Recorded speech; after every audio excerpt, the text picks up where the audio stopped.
Портал заходить по одному. Коллективные телепортации запрещены. Из центра.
За несчастные случаи во время телепортации мы ответственности не несем.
Все готово к отплытию. Грузите бочки и на рынок. Живее! Солнце-то как печет.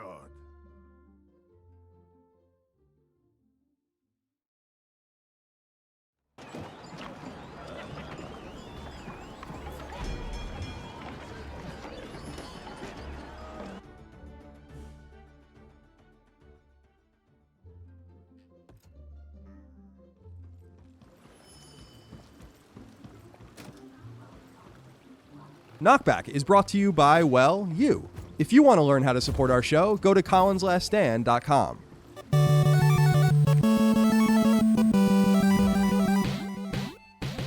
Greetings and salutations. Welcome back to Knockback. My name is Colin Moriarty. I'm joined as always by my brother Dagan Strange Wool Moriarty. That's so funny that you started with that line. That's amazing. It's just I wrote it prominently in my notes. It's probably one of the most perverse ways I've ever heard a woman described in my entire life, and you threw me with that one. You threw me. Can you dig it? Can you? Do you think that The Rock, the wrestler The Rock, got the? Can you smell what The Rock is cooking? Like his inflection is kind of similar from Cyrus to Cyrus's. To Cyrus's. Can you dig it? Kind of thing. I could see that. Yeah. Yeah, definitely. Yeah. Well, anyway, Strange Wool wanted to open up with. Strange Wool. Well, just wanted to open up with that horrifying reference. All right, Dig. Today's episode of Knockback, which is our retro and nostalgia podcast that we do each and every week, is all about the 1979 cult classic film, The Warriors.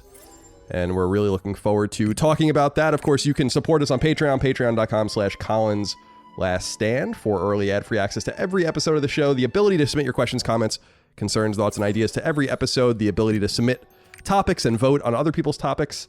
Although this is not a fan-voted topic. This is a topic that Dagan wanted to do. Yeah. And so we are doing it today. I am very excited about it. I just recently watched it last night, actually. So I'm all ready to go. Nice. And, there's much to say about this movie because I actually really enjoy this movie. And I will say just at the top, before we even get into our opening sequence, Dig, that this film's a lot better than I remember it being. Yeah. I don't think I've seen it since college, maybe even before that, but probably college.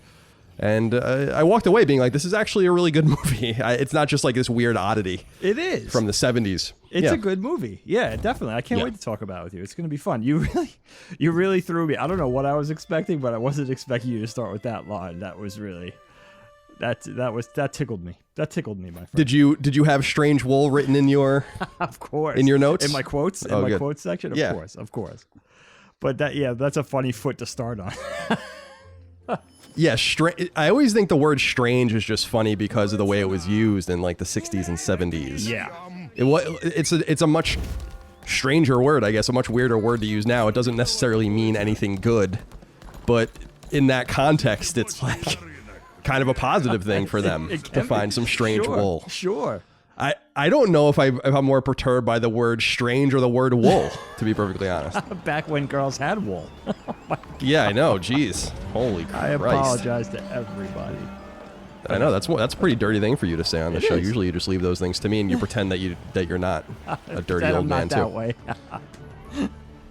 All right, Dick. So how's everything going? You actually made me laugh today on Twitter because your son, Oh my my nephew, Graydon, is sick, and you said that he found the hotel bell that I gave you for episode 100 of the show, our 4-hour extravaganza to Yes. celebrate episode 100. What's been going on with that bell? Yeah, he found it / I found out later that Helene gave it to him, which is actually makes it even more horrifying. Like, said, oh, just ring the bell if you need anything.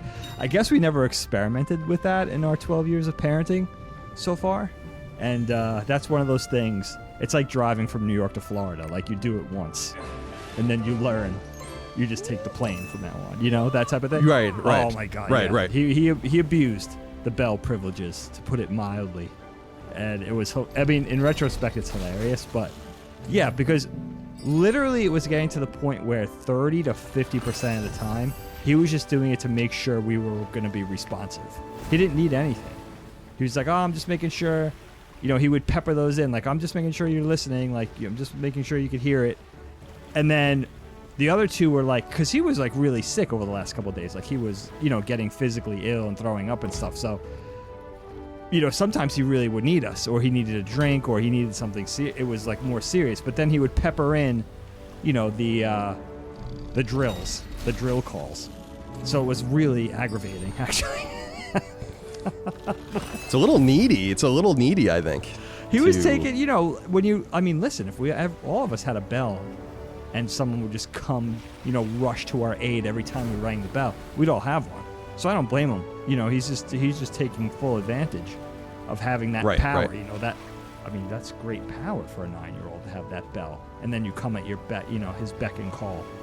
But yeah, I'm glad it's ending. Yeah. I'm glad it's ending. I'm extra terrified to learn that Helene actually gave him the bell, which is.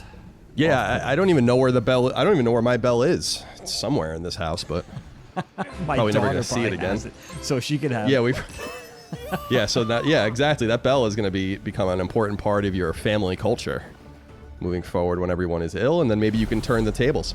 Well, I was thinking you could use it. You use it on Mom and Larry. If you need anything, Yeah, why not? Just give it a ring. Why not?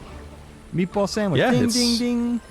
Ding, ding, ding. Yep. She made chicken cutlets tonight, which I really appreciate. Nice. You know, I'm getting a little too comfortable around here. Got to be honest with you. It's early February. Now, it's not really a good time to look for houses. There aren't a lot of houses on the market right now, which is wintertime really, dead. yeah. I was actually thinking it would be a great time to look for houses because no one else would be looking for houses. But of course, for a market to function, you must have supply and demand, and so there is no supply. Right. So it's not so much the demand as much as there's probably demand outstripping the supply even right now. But I kind of have to wait. I thought I'd be able to move both literally and figuratively a little quicker than this. Because I've been here like 5 weeks now or whatever. And Oh, that's not that long though. I thought. I spent 5 weeks in Mom's house 1 year. Oh, wait, no, what is it? I spent a year in Mom's house one week. Yeah. Hey, it's easy to get comfortable. I understand it. Yeah, I'll tell you, man. It's a little too easy, especially when we have such a doting Italian mother. It's cute, you know, and I think she's just excited to have me around. So we eat dinner and we hang out. I'm not really. It's not really we hang out because Mom actually guilt trips me every time I go back upstairs to like work or just hang out. You know, I've lived alone since I was like in my late teens, Yeah, right? it's a So long time, yeah. it's hard for me to, you know, now I'm in my mid 30s and I moved back in with my mom for a little while in order to kind of make this half step as I come to Virginia. Right. And so I'm just used to being like having complete freedom. You kind of take it for granted. Oh, absolutely. I like being around everyone. It's really good. Like we had a Super Bowl Sunday party at Uncle Mike's and everything, and it was really nice. But Right. And Allie's birthday's coming up soon, so we're gonna have some shindig for her. Little And shindig. and it's nice to be around for all of that. You know, Dash's birthday was a few weeks ago, and this is the first time I've ever been around for his birthday, so that was fun. Yeah, that's cool. And these things are cool. I really enjoy these different odds and ends that we get to do, but you really do take for granted when you haven't lived with your parents since you were a kid, basically, or a teenager. You take for granted like the absolute freedom you have to just do whatever you want. And it's not that I can't do whatever I want here. It's just that like everything I want to do comes with a little bit of a question. You know? Oh, you're already going upstairs? Oh, nice. That's awesome. You've only been down here for a half an hour. You're already going upstairs. And I could be down there for a while. Like, this past weekend, like, I bought dinner and played Monopoly and stuff like that for a little while. I was down there for hours. And then when I went upstairs, Mom, like, immediately gave me the guilt trip again. Even though I was down there, like, all night. Probably spent more time with her that night than I have ever spent with anyone in the last 5 years. Oh, that's hilarious. That sounds so much like Mom. I could tell you. It's, you know, most people could relate to this, what I'm going to say. Like, most parents and kids, as close or tight-knit as they might be, I can imagine it would get a little old for both parties after a while. I will tell you, with you in Mom's house, it's never going to get old for Mom. It's never going to wear off. You know, that luster is never going to wear off. Like, she's always going to be excited to have you there. So, yeah, you're in for it. You got to say goodbye to your autonomy. I think it's over. It's over for you, my friend. It's totally over. I willingly and voluntarily left California in my 3,000-mile continental divide in order to be near everyone. But no, it's been good. It's been a lot of fun. Mom's been a great host, and again, I've been really getting a little too comfortable. So we'll see. Maybe I'll never leave. I don't know. We'll find out what if you told happens. Mom you were never going to leave, she'd be so excited. That's serious. 100% serious. You know, she'd be so psyched. No, she would be, and I would be excited too, because even though I keep insisting to pay Mom's mortgage while I'm here, or even just help pay for anything, she will not take any of my money. So no one's more excited than me. But let's see. All right, Dagan, let's get into. Oh, by the way, before we even do get into anything, you're also going to Disney World. You're going to Disney World, right? Not Disneyland. World. Disney World, yeah, my friend. You're going this weekend. Now, your family's been there twice? No, this will be our second. This will be the kids' second time. I've been there a bunch of times, but this will be Helene's second trip. Actually, she never went growing up, oddly enough, and the kids' second time. That is odd that she never went, because her parents aren't really like. Her parents are really nice. They're not like weirdos or anything that wouldn't like want to bring their kids to. Oh no, they're super theme parks or whatever. You know what I mean? Like there's some absolutely. weird people floating out there in the ether. Yeah, they're really weird. nice people. So they weren't that nice, I guess. But sorry, Helen and Charlie. now, what are you? How long are you going down there for? What is the occasion that you're even going down there for? Are you going down there just to spend a long weekend? Do we have a long weekend coming up? I don't even know. Yeah, no, that's next weekend that we have a long weekend. President's Day is the long weekend. Is that the one coming up? That's not the one coming up. No, that's the next weekend. That's the following. Yeah. No, we went. When did we go? We went about 2.5 years ago, 3 years ago, and we went in the summer. We went in May, actually, thinking, you know, our travel agent did the whole thing for us. We went thinking it wouldn't be too hot yet. Helene and the kids having never been to Florida before. And I had only ever gone down in the summertime. So I'd never been there in any other season. So we thought it would be kind of cool and appealing. Anyway, when we went in early May, I think we went like May 8th a few years ago, got there, it was 96 degrees. And it was like a heat wave. And my son, you know, Graydon, your nephew, he doesn't do well with the heat. He kind of falls out from the heat. So he actually got sick. Whether he got like a bit of heat exhaustion or whatever, he got like done for like a day and a half. He was like in the hotel room where Lilia and Helene just had to go out on their own. So we said, you know what, let's go back, but let's try it in the wintertime. I had never been there in the wintertime. So the travel agent was like, go in February. This first week of February, first to second week, is pretty slow there. It's not a big travel season for anybody. So it's relatively calm there, and the weather is really good. So we've been looking at the weather. It's going to be like anywhere from 70 to 80 degrees every day, which is in Orlando, which is great. So that was the whole impetus for going this time of year. And we're just going to go for a week. You know, we're going to do the whole Epcot, Magic Kingdom, Animal Kingdom thing. I don't think we're going anywhere else.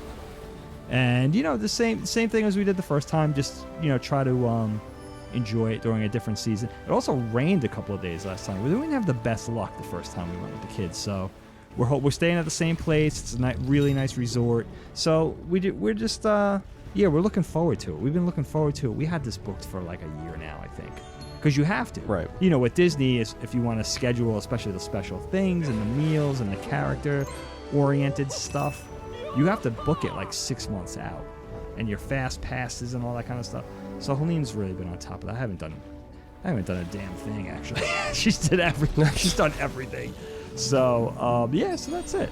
That's good. I always wondered why it had to be in Florida, because you never really know what you're going to get down in Florida with the weather and Oh, I know. also the people. You know, Florida Man, of course, is floating around down there. You never know when you're going to get Florida Man. Florida Man. And Who's so- that? I don't know Florida Man. You never heard of Florida Man? No, I Florida don't Man think is so. like the famous. Oh, dang, you got to look up Florida Man. Florida Man's like the famous nomenclature for all of the weird news that comes out of Florida, and the news items are always like Florida Man, you know, has sex with crocodile. Florida Man robs convenience store with walking cane, you know, like shit like that. That's And so it always be, amazing. and so yeah, if you just look up Florida Man, it's like Oh, that's the hilarious. funniest shit ever. And it's like an international phenomenon. Like that's what people in Europe think about of Florida. Because you know how we've talked about Cops, the TV show, the seminal Fox TV course. show, and how like that is a really good insight, or so people think, in like South America or Europe or Asia or whatever, into American culture. But it's really just like the panhandle of Florida and Alabama and shit like that usually on the show. Oh, I know. No what I'm offense, doing really after the lovely show. places. I love this. Oh yeah, you can lose days of your life to Florida Man, especially if you've never explored it before. But also the weather down there is just horrific. It So can be. it's never It really okay can. down there. No, it's really, yeah, it's a crapshoot. The weather's a crapshoot. That's what makes, I guess, Walt's whole thing with doing it was like, all right, Disneyland, we got the West Coast sewn up. Now we get the East Coasters down. You know, I guess, you know, taking in consideration the whole snowbird mentality. Like my next door neighbor, they've been in Florida for months. You know, they just literally leave and then come back when the weather starts to get nice again in the spring. So if you think of that, you know, if the grandparents are going down anyway, take the grandkids down. It's pretty brilliant. Right. Disney World is... You haven't been to Disney World in Florida, right, Kyle? Oh no, I've been to Disney World like 4 times in Florida. Yeah. Oh, you've been to Disney World? Oh, wait, you were at Disney World with us when I was 13, so you were 2. Yeah, and first time we you went went again with when I was a us. little older, and then I went twice in high school. So That's right. And then you went to Disneyland, of course, when we were little. You were a little bit older when you went to Disneyland. yeah, I've been to Disneyland. I've not been to Disney. Ironically, in California, the entire time I lived there, I didn't go to Disneyland. Can I be honest with you for a second? Now, this has nothing to do, you know, to each his own, right? I'm not judging anyone, except for I kind of am. The whole adult phenomenon of like people going to Disneyland. This was a big thing at Disneyland. I don't know if it was at Disney World, but people like grown ass people going to Disneyland and Yeah. going there constantly, and I'm a little put off by it. Like I don't know. I feel like this is a place that's supposed to be magical for children. You know, like why are Yeah. there? You know, if you want to go with your kids, that's cool. If you want to go like once in a blue moon as just an adult, that's fine. But I think I lived in such a childlike world with just man children, including myself. I mean, I'm a man child in other different ways. We just Yeah, talked about me how I'm too. living with mom again, so it's about the most man childish thing that is humanly imaginable. But I think I was just kind of so put off after a while by this just rampant fandom for this place that I went to when I was a kid. Like you said, we went there in 1992, I think, and I was like, this is fine. Yeah, that This was is the fine. You know, I'm like, even as a kid, I'm like, I don't know. This is fine. I think this is. I just don't know that I'm like so bitter at the world that I don't think I can possibly enjoy Disneyland and Disney World the way it was meant to be. In Disney World, I'm like so sarcastic about it because I'm like, yeah, let's just build a 1,000-acre theme park in the middle of a swamp in Florida. Sounds great.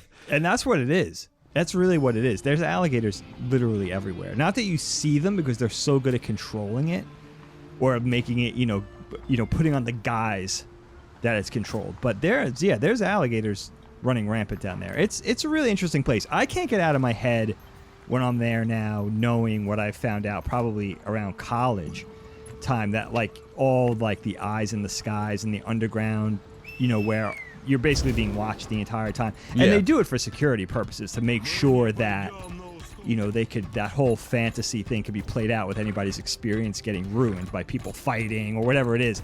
But like you're being watched the entire time you're there.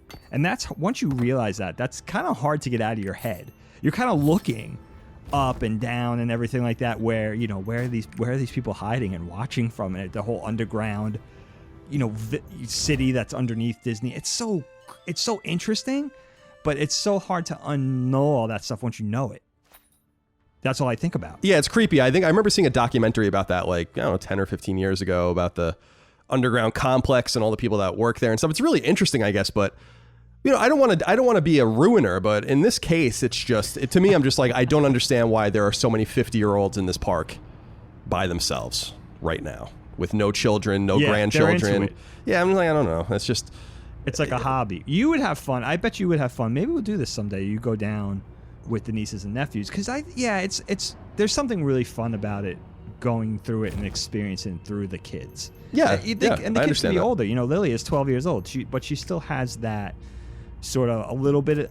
It's draining quickly as most 12, 13-year-olds, but she still has a little bit of that element of wonder to things. So it's kind of cool to just be, just to experience it with them. Right. And that, it's neat. It's neat. I mean, this is probably our last one. Before Graydon's 9, so the kids are going to be older. They'll both be teenagers by the time we go or consider going again, that gives a whole different, that could change everything. Where the resort you stay, the things you book. So yeah, this is kind of like, for me, it's bittersweet because it's maybe like the last kid-like experience we'll have down there. So it'll be, it'll be fun. It's a week. It goes really a week. We went for a week last time. We went for 8 days last time. It goes fast. So you just try to put in as much as you can. Don't go too crazy. Definitely don't get heat stroke. Oh my God, yeah. That's a no-no. No, you don't want to get heat stroke, especially down there. Fall into a bog and no one will ever find you again. So you'll find yourself in some sort of peat bog with some Seminole cemetery or some shit. Don't know what to do with yourself. And I don't mean Seminole like, a really great, an iconic cemetery. I mean Seminole like the Indian tribe. Yes. Of course. I got it. Seminole. All right, so Seminole. That's fun. Well, you guys are going to have a nice time. And yeah, maybe I'm just getting too curmudgeonly at my age. And I'm so selective about this stuff, too. I'm the first person to identify how selective I am about everything. I make fun of everyone for being nerds, and then I just lay in my bed for 10 hours a day and play Dragon Quest 11. So it's like, I don't know. But at least you get it. You get the irony of it. Yeah, no, I kind of do it to be ironic, although in some cases I really am just judging you, and you'll never really know, because I can just wash it all away under the guise of irony. So, I like it. All right, Dig, I'm gonna kick it over to you to do our opening segment, and then we will get into the Warriors. All right, my friend. We're just doing a simple thing. Now we're officially in Knockback Wave 12. So as Colin said, these are my Dagon chosen topics, starting with the Warriors. I think we have 12. We have a dozen in all. But at least two of them, I think maybe even more than 2, are fan chosen topics. So we got a whole new wave going here. Warriors is the kickoff. But we're going to keep going with this little word game we're doing at the beginning of the show. I thought I would try a different word game for this third iteration of our word game opening column. Super simple, okay? Okay. Super simple rhyming game. I was going to try a little bit more of a complex rhyming game, a rhyming game with sort of a twist, but I'll save that one for the next episode. So let's warm up with a simple rhyming game. And so let's just go with any word. So I will think of a word. I have a list of words, but I don't want to use these because it's kind of like cheating. All right, let's go with the word, simple word, 3-letter word, let, L-E-T. Okay. And we'll just go back and forth. Let's try to get, because it's a simple word, 3-letter word, pretty easy rhyme scheme. Let's see if we can get 20. Let's see if we can go for 20. If we don't get it, we don't get it. We just loosen up a little bit. We'll get exercise, limber up the old jawbones. Sure. Whoa. All right? Yeah, all right. Hey. Oh. All right. So. Let's do it. All right, so you said let. Let's go let. All right, bet. Okay, and I'm going to write them down so I don't repeat anything. Okay, you said bet. I'm going to go vet with a V. All right. Set with an S. Oh, nice. Okay, I will go pet, like petting your dog. All right. Met, like I met you. Oh, very good. Okay. I will go net, like a fishing net, like an alligator net. See what I did there? Yeah. All right. So. All right. Get, G-E-T, get. Okay, very good. Very good. Okay, I will go, let's see. Maybe something to a 4-letter word, maybe? I'm not sure if I could do that. How about... I'm having so much trouble with this already. This seems like too early to be struggling, doesn't it? Okay, let me go jet with a J. Okay, jet. All right. How about Brett? The proper noun Brett. Is that allowed? Jet, I like it. Yeah, okay. I think that works. Let's do it. Let's do it. And I think that makes 10 so far. 1, 2, 3, 4. Including let. We'll include that. 1, 2, 3, 4, 5, 6. Okay, we got 10 so far. Okay. All right, how about... Trouble with this. I should have wrote down the alphabet. That usually helps me. How about... Oh, fret. F-R-E-T. Fret. Okay. I'll go with threat. T-H-R-E-A-T. Oh, very... There you go. There you go. I like it. Okay, that's a... As in, when you go to Disney World, you must threaten Mickey Mouse at your breakfast, at your character breakfast. Horrible. That's just hold my fork up to his nose. His big fat Mickey nose. Oh, let's see here.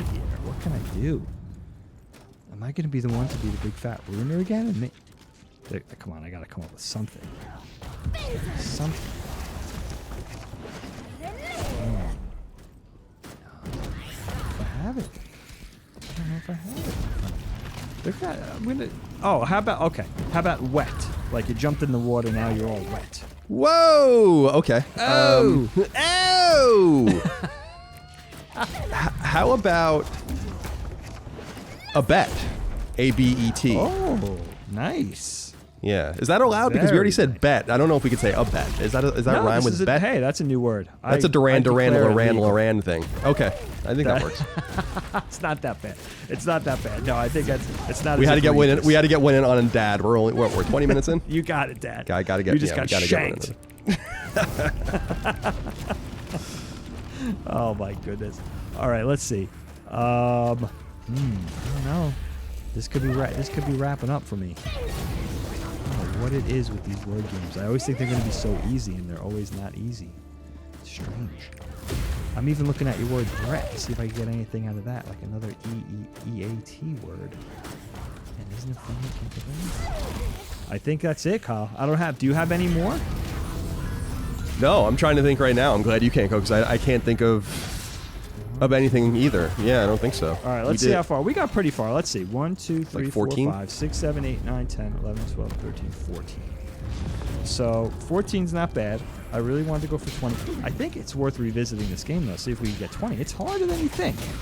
It's harder than you think. It is. Next time you're gonna have you keep changing the rules too. So next time you're gonna have me writing like a limerick or some fucking weird shit. Well, you know what I was thinking? This is as crazy as I was thinking. I was thinking, okay, let's do a rhyme game, but the rhyming word also has to have relevance. So let's say I say dog, and then you say frog, and they're both animals, so that's okay. But if you said if I said dog and you said log, you couldn't really do that because they don't have anything to do with each other. But if we said frog and then log, you see what I mean? That would have been I got impossible. you. We Yeah, went yeah. like 4 in. We went like 4 in. I mean, we can only get 14 when the rules are completely open to anyone. I know with a three So, letter word ending in et. So yeah, not. Grandiose ideas, but I don't know. All right. Not Well, I'm bad. glad that you Not don't. bad. So you could easily cheat. I mean, this is the thing is that you could, since you come up with these ideas, you could easily cheat, and I really respect that. You don't cheat because you could have just No. gone and like said like words that go on Google words that rhyme with let or whatever, and then you would have probably come up with 7,000 things, and Then you could look just keep at all going of them, forever. Yeah. But you didn't It's do a that. challenge. Yeah. It's a challenge. Yeah, it is. It is very good. All right. Well, we'll return to that game next. Maybe that game or a similar game next episode, of course. Let's get into it here. The Warriors, February 9th, 1979. So actually, this will go live just around its 41st anniversary, which is totally unintentional. But It came out. was unintentional. Yep. February 9th, Pretty cool. 1979, The Warriors came to theaters. Now, we have a few questions, comments, concerns, thoughts, and ideas from the audience that I thought we'd open up with since they're just introductory kind of commentary, and then we can, of course, read some of the other ones later when we get more into the specifics of The Warriors. But Nick Chavez wrote into us on Patreon, just like you can. Patreon.com/CollinsLastStand. Hello, Nick. Says, The Warriors is the definitive film that screams gritty 1970s urban life to me. The city to me is the star of the show because for somebody like me who was born in the late 90s, I can glimpse into a time and place in history that feels lived in. The city is a reflection of the people who inhabit it, both in their appearance and in their actions. Hey, Nick, say to me one more time, and I'm going to knock you out. Other than that, yeah, absolutely true. We're going to get into that. The 1970s New York City is a character, maybe even the most important character in the entire movie, and we certainly have much to say about that. 1970s New York City is a very unique beast, a very dangerous place, and I think that that's captured in The Warriors, so we'll obviously go deep into that. Barrett Boswell wrote into us and said, "Hey Boppers, this film is probably one of my 10 most watched movies. The different gang themes, the setting of a dark, gritty New York, and the us versus the world plot has made this incredibly rewatchable. The music is top-notch too. Can you dig it?" Of course we can, Barrett, and we're looking forward to more of that. Thank you for the Boppers reference. We'll, of course, talk about Lynn Thigpen's excellent role in this. Of course, I love her from Carmen Sandiego, but of course this was a long before that. And finally, for now, Caleb Hager wrote into us and said, "This movie and the live-action 80s Ninja Turtle movie," which Dagan and I both have a very fond place for as well, 10 years apart, used to make me think New York was this crazy, dirty, disgusting place where the youth go around beating the shit out of each other and smoke cigarettes while wearing denim. I mean, they kind of did during this era, really so... did. New York City is much different. I mean, New York City didn't really clean itself up until the 90s. But totally, I totally understand that. They actually thematically look really the same, even with a lot of night scenes and like these rain-slicked streets and all this. There's a lot of really interesting kind of thematic. And actually, they're both really campy too. So a lot of thematic similarities between 1989 TMNT and 1979's The Warriors. All right, Dake, so let's talk about this a little bit. This was a Paramount Pictures movie with a $4 million budget. It made about $25 million at the box office. Could have done a lot better, actually, if not for the all the controversies that surrounded the film. But what made you want to bring this movie into the fold? I actually hadn't even really... ironically, I hadn't really thought very much about this movie. The only thing that comes to mind for me before having watched it last night was...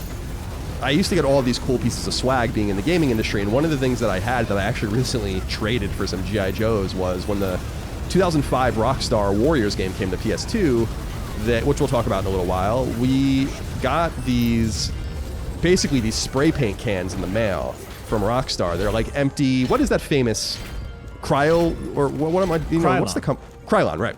They were like empty Krylon bottles with the thing still in it that that makes the aluminum noise inside that mixes it up, awesome. And they just had like Warriors logos on them and stuff. And I actually, I traded it for some GI Joes recently because I just didn't really. I'm not a huge Warriors fan. It's kind of like maybe I probably should have kept that, but that's like that's only. Cool. That's cool. Yeah, that's like I had that on my desk at IGN, and I had it on my shelf in Santa Monica and in San Francisco for a while when I left IGN. But that was kind of my only touchstone to this film because I hadn't seen it since college, and probably before that I had probably only seen it once. And the intro sequence I think is the most iconic, not only the intro credit sequence but obviously the gang meeting in the beginning. But like I said at the top of this episode of the show, I really don't know that I thought much of this movie other than it just being an interesting piece of 70s camp, not unlike like Rocky Horror or something like that, some of these other weird 70s and 80s camp campy movies. Yeah. That, but unlike some of these movies, and I realized as I got older that I actually really love camp. I mean, it's what I love, and we've said this before on the show. It's what I love about G.I. Joe and Mega Man is the incredible campiness of these products. And watching it as a 35-year-old man, I was like, this movie is not only campy and strange, strange wool, of course, but it's also really actually very good. It's actually a legit movie. So what made you want to bring this one up?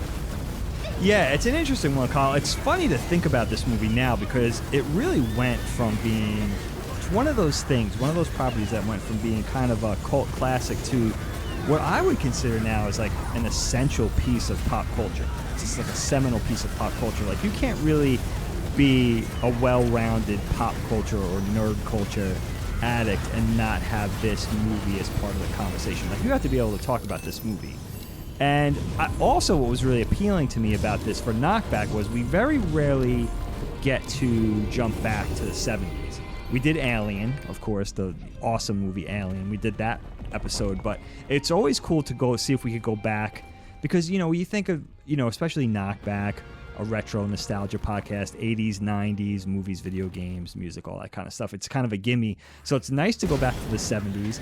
And what was really cool about this movie, too, is I didn't see this movie until college myself. And I started college in 94.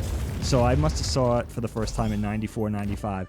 And it's sort of a memory that tickles me because it strikes me as fitting because when I went to school, I went from New York to Philadelphia to attend art school, to go to animation school.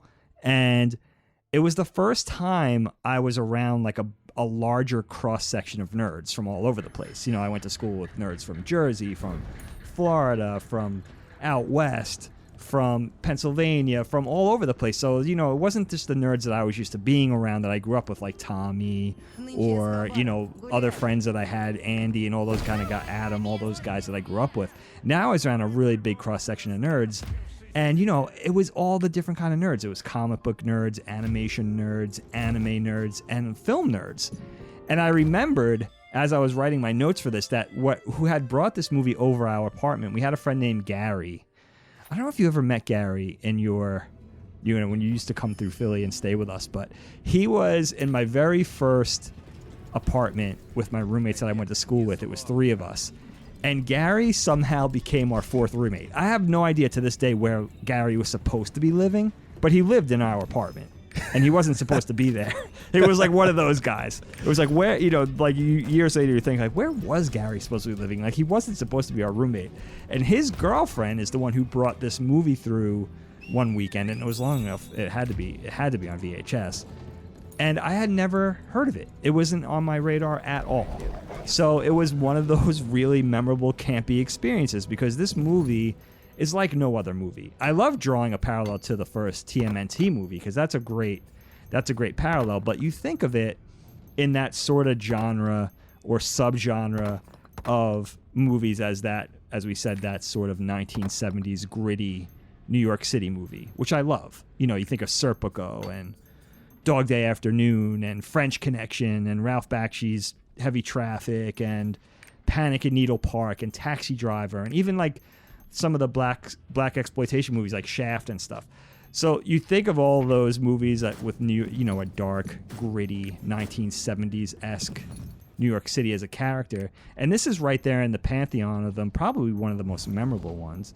And then, like you said too, like when you watch this movie, you realize it's actually a good film. It's really well shot. It's really well lit. It's really well storyboarded. The acting, a lot of the acting is good. The action is good. So it's one of those movies, and it's short. It's very easily digestible. I could see what one of our listeners already wrote in. It's a very easy movie to watch. It's very entertaining. It's very quick paced. It's, you know, it's not a big time commitment. It's over in like 92 minutes. So I love being able to, and there's a lot to say about it. You know, it's funny. It's campy. I'd like to get into the conversation of, was it intended to be campy? I know the director, Walter Hill, was really into comic books, and he wanted to do, you know, based on the novel, which we'll talk about, he wanted to do something that was sort of comic booky and felt like the novel was comic booky and wanted to push it even further. But was it meant to be so campy? Because there are parts of the film that seem like they're trying to put across a message and be a little more serious. So it's a really interesting conversation. There's a lot to talk about this movie. And Kyle, I thought maybe for some of our, not to underestimate them, of course, but some of our younger listeners, like in their 20s or maybe even in their teens, maybe still even high school, maybe they haven't seen this movie. So if we could put this movie on anybody's radar, I thought that would be kind of fun, because this movie is kind of a treat. This movie is definitely what I would consider a treat and a must watch. So yeah, that's what that's where I would start with this. But there's so much. There's so much to say. Yeah, for its brief runtime, you said about 90 minutes, which is true. There is a lot to say about it, and Dagan had brought up already, and it is worth noting, this is based on a 1965 novel, an American novel called The Warriors, by a writer, a kind of an obscure writer called Saul Urich, who died in 2013, actually. And this was by far his biggest book. And we did a knockback episode about Rosemary's Baby, which was out in the late 60s, and we talked about how it was pretty common at the time for 60s novelizations to be optioned by movie studios. And in Rosemary's Baby's case, we talked about how that was optioned actually before it was even published, because it was already being so well regarded in publishing circles. This movie was actually, or this book was actually, again, published in 65, optioned in the late 60s in 1969, and then passed on and then optioned again. And what's interesting about this is that the movie was optioned and picked up by Paramount Pictures, who ended up distributing the movie and funding it. And there was only 8 months between the optioning and when the movie came out. And even by modern standards, that is really rapid. But back in the days of analog editing and all this kind of stuff, I mean, it's so much more difficult to make movies back then, frankly. And that they did it so quickly, I think, is really a testament to everyone that was working on it, but also I think to stay ahead of another 1979 movie that is actually more famous, I think, The Wanderers, in some way, which is like a similar kind of gang-themed, I guess I'll say, movie, although not thematically the same. And so I was really interested in that when I was reading about it on IMDb and pulling up some of these different pieces, that I had no idea that it was made so quickly. And you just don't read about that. That's usually just not the case. We just did one about The Thing, 1982's John Carpenter movie, The Thing, and they spent like that much time just on the special effects. So it goes to show you that even in that time period, that it's really quite rapid. So it was filmed on location in New York City and a little bit on a soundstage in Astoria, which is also in New York City, in the summer of 1978, and then edited and quickly put out that February of 1979. And so I think it would make sense to kind of get into some of the personnel, not the actors necessarily, because this is one of those rare movies where the actor, like, we can talk about the actors, but no one has ever heard of most of these guys, with the exception of a couple of people, which are actually pretty famous for other things. But the movie's director is a guy named Walter Hill, and he was director of a mid-70s movie that was pretty much a hit called Hard Times, and 48 Hours, which was a famous Eddie Murphy movie. He also wrote Aliens, which is Alien 2, and Aliens 3. He produced the latter. And he produced the movie alongside a guy named Lawrence Gordon, who also produced Hard Times. You'll find that there's a connection between all of these guys, or most of these people, from a couple of films, including another 1980 film the next year called Xanadu, which is another bizarre movie. And Lawrence Gordon is a famous producer. He's actually still alive. I was actually reading... He's like in his mid 80s, and he's still producing movies. Like, he's producing the new Hellboy that's coming out this year, I think. Oh, wow, which is pretty cool. So he produced Xanadu. He produced a mid 80s movie that I actually have a really big soft spot for, the Whoopi Goldberg movie Jumpin' Jack Flash, which I love. I think that movie's awesome. He produced all the Predator movies and the Die Hard movies. He produced Field of Dreams, The Rocketeer, Waterworld, which didn't really pan out very well, but is an awesome idea for a story. Event Horizon, K-Pax, which is another movie I actually really dig that I think is really clever. And then it was written or adapted for a screenplay, and the story is really apparently quite different. I have never read the novel. I'd actually like to read it. Again, it wasn't until last night that I even knew that it was based on a novel, or a few nights ago. Yeah. The guy named David Shaber wrote it. He wrote the John Milius movie, actually, Flight of the Intruder, which is cool to see. I didn't know that. But he didn't really write very much, and he died more than 20 years ago, so he's been gone for a while. And then the music, which we'll talk about more deeply, composed, a lot of it by Barry Dvorzan, I guess? Dvorzan, I guess you would say? Yeah, that's right, yeah. And he also did the music in Hard Times and Xanadu. And then the cinematography is notable in this, too. Dagan had already brought it up. A Turkish-American cinematographer named Andrew Laszlo did the cinematography for this movie. He also did the Bill Cosby, the mostly forgotten Bill Cosby movie, Ghost Dad. I don't know if anyone remembers that. And also Star Trek V. The movie, the last Star Trek movie in that old canon. Oh, wow. Right. And so, just to kind of summarize the movie for people, again, we always recommend that people go and watch these things or play the game or whatever it is we're talking about. So The Warriors is no different. Dagan already said it's really short. It really doesn't require much of your time. I rented it on Amazon, but it might be available for free on other places too. But nonetheless, you can watch it pretty easily. And basically, the movie is easy enough to sum up. It's about late 1970s New York City, really gritty, really dangerous, and all of the gangs in New York City are notable gangs, hundreds of notable gangs. Each are invited to this landmark meeting in the Bronx. 9 members, unarmed, are invited to go to this meeting in the Bronx, where they're meeting up with kind of a gang kingpin named Cyrus. And Cyrus is introducing this idea that they outnumber, combined and collectively, they outnumber the New York City police 3-1. And that if they just work together and cooperated, that they can basically rule New York City together. But as this idea is kind of getting out, it's a really famous scene. It's awesomely shot. It's really quite visceral. The leader is assassinated, and it's about how the Warriors, this one gang from Coney Island in Brooklyn, are framed for the murder, and how they are trying to get from the Bronx back to Brooklyn. And that's what the movie's about. It's really easily summed up. And all of the campy and weird encounters that they have along the way. So I gotta say right off the top that I really dig this idea. I don't even know that if you asked me what The Warriors was really about, that I would have even really remembered until I watched the movie much more recently in the last few days. And it's funny because I wrote this down and I didn't know this. And I gotta be honest with you, I am not any sort of scholar with Greek history or Greek literature. I know really jack shit about those topics, to be honest. I'm not really interested in ancient history, to be honest. I'm just not really that interested in it at all. But so that's why I don't know much about it compared to the kind of more contemporary history. And basically, I didn't know that the Sol Uric 1965 Warriors novel is based in some way on a Greek tragedy called Anabasis by Xenophon. Yep. About these mercenaries that are stranded after like a war and after like these alliances are redrawn. I think in Persia, they're stranded behind enemy lines, and it's about how they're trying to get out and get back to safety. And apparently it spans like 7 volumes. I've never even heard about this. I've clearly not even read it. Sounds a little verbose to me, but it's pretty cool that like he kind of the original author Uric kind of based it on this Greek tragedy.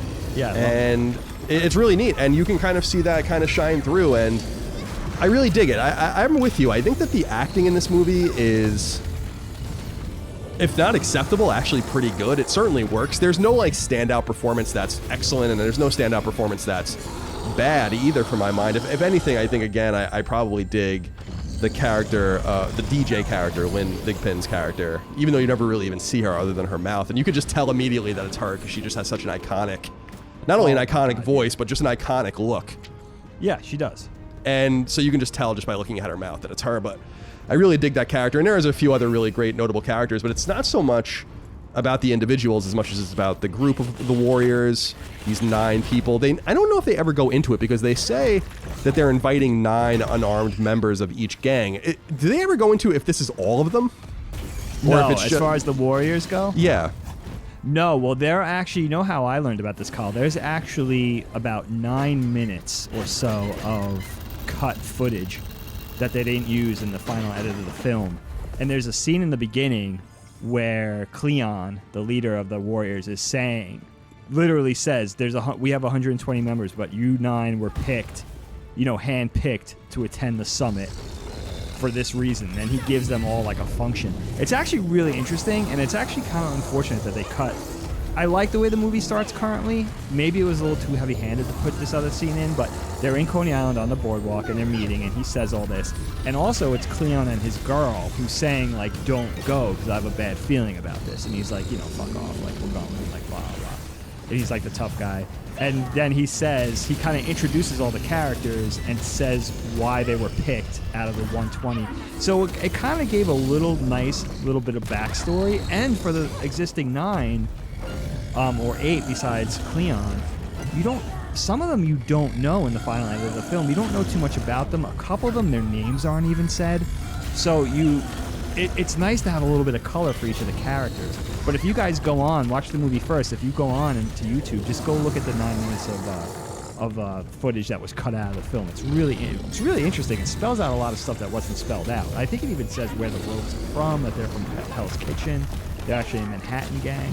So there's a lot of cool little things, especially if you're a fan, you could find out a little bit of extra info, which is neat. I think I read about, I didn't see it, but I think I read about that scene, just that it's in the daytime, right? And isn't that why they wanted to cut it? Because it kind of, you don't see the daylight until the very end of the movie, which I think is actually kind of neat. That is cool. So yeah, I guess that makes a little bit of sense, because they have this new, because I think they filmed, I was just reading this, I think, on IMDb or one of these websites where they were saying that they actually went back and filmed pickups that are kind of in the beginning when they're on the train in order to set some sort of stage for what's going on and why they're going to this gang meeting, kind of filling in everyone, just some of the information, but certainly not as much, because I was, in reading on IMDb and these other sources, I was reading about how, like, one guy is, one guy's name is Rembrandt, who I don't even know if they say that in the movie, but they might. I missed it if they did. But he's kind of like their tagger, and it seems like one of them's kind of like their quartermaster or something. He's the guy with like the Molotov cocktail and stuff like that, and he just pulls it out of his bag and stuff. So Snow, yeah. So it's kind of neat that they all have like a role, and they don't really get into it. And I guess it's really not that important. As someone who's so into other campy things where that kind of stuff is kind of spelled out more specifically and more explicitly, I guess I could have wanted to know that, but nonetheless, we don't. If you watch the original cut of the film, it's nice to dig. If you're a fan, there's something kind of cool about having to dig for the info. Having to read, maybe watch a couple of things on YouTube. It's not hard. You know, and you could find out more if you want to. It's kind of, there's something to be said for that. You know, do a little investigative journalism or whatever. Yeah. Just read. That's all you really have to do is read. And Just then read. Just someone else did the investigative journalism for you, but exactly. That's right. so yeah, that's basically the way the film's framed. And I have to say, even though I like the whole film, I never really feel like the film has a lull or that I'm ever bored with it. Right. I do feel like the first 15 minutes or so is the strongest part of the film. I love the way that the graphics appear, really sophisticated graphical treatment in the beginning with the credits for the 1970s, really sophisticated in the pre-computer era where these things were done much more manually on film. And so you have a lot of things with like playing with perspective and stuff, which is cool. And obviously the scene in the Bronx with all the gang members, hundreds of people, at least in the shot. I don't know how many people were supposed to be there, but really awesome scene, including a lot of real New York City gang members, apparently, that they invited to come film with them. So that's kind of the most attractive part of the movie to me, is this intro sequence, especially because you're introduced to some of the gangs that you see later on and also some gangs that you don't see later on, which I think is cool. And there was a list on a website that actually, I don't know if it's from the script, if someone like mined the script or whatever, but they actually name like dozens apparently in the script of the gangs, even though you really only hear about like half a dozen of them in the actual movie. And it's pretty cool. The names are kind of useless because you don't even really have any context for them. But the one group that you see in the beginning that I always wanted to know more about, and I remember from seeing the movie back in the day, and then was especially intrigued by, were the mimes. Like their weird mime gang, which is, they're awesome. They're super cool. And I again, not knowing the movie so well and not really remembering much of it, I was wondering in my mind, I'm like, are we going to see these guys again? Like, I don't remember. And then I was kind of like conflating them with the orphans, who were really the first gang they encounter, which is like not even one of the respected gangs that were at the meeting. And so I was like, oh no, I don't think these guys are in it. But what do you think about that opening sequence with all the gangs? And actually, the thing that I thought was funniest about it was that how many of them were just paying their fare on the train, which I thought was hysterical. Like they would go buy, there's one shot where they like go buy all of the tokens, because at the time you used tokens in New York City, and how they're all, instead of, later on they're hopping, as they're running around trying to get back to Brooklyn, they're hopping and doing all these things and using the train illicitly. But I actually thought that was really funny. Like they're all paying their fares and stuff like that. But yeah, there's that one gang, which turns out to be, because I looked it up, I had to dig a little bit for that, the Gladiators. They're actually seen paying the fare. The one guy goes and gets his tokens from the clerk, from the booth clerk, and then pays as each one goes through. And then you see all the other gangs just hopping the turnstiles. But the Gladiators, who are they from? I wrote where they're from. Oh, they're from Canarsie. So the Gladiators are very, very diligent about obeying the law, at least in that regard. They don't hop the turnstiles. I thought that was cool. And your mime gang, Kyle, is called the Hi-Hats. And they're from Soho. They represent Soho. Oh, yeah, not surprising, I guess. Right? Makes sense. Yeah, definitely. So, yeah, what's attractive to you about this introductory sequence? Not only the scene of the Warriors and all the other gangs going to the meeting, but then, of course, the meeting itself. What do you think? I mean, you get sucked right in. As you said, like, you have this summit in, I guess it's supposed to be Van Cortlandt Park in the Bronx, and all these gangs there, and it's supposed to be thousands of people. And I think Walter Hill said they only had about 300 people in any given shot, but they did such a great job of making it look like it was a massive amount of people. And like Kyle said, they had actual gang members that were invited to be there as well, and undercover cops in order to, form a little checks and balances there. And I think they ran up against some problems in certain neighborhoods where they shot, with people throwing bricks and people getting a little overly rambunctious and yelling when they called for quiet on the set and all that kind of stuff.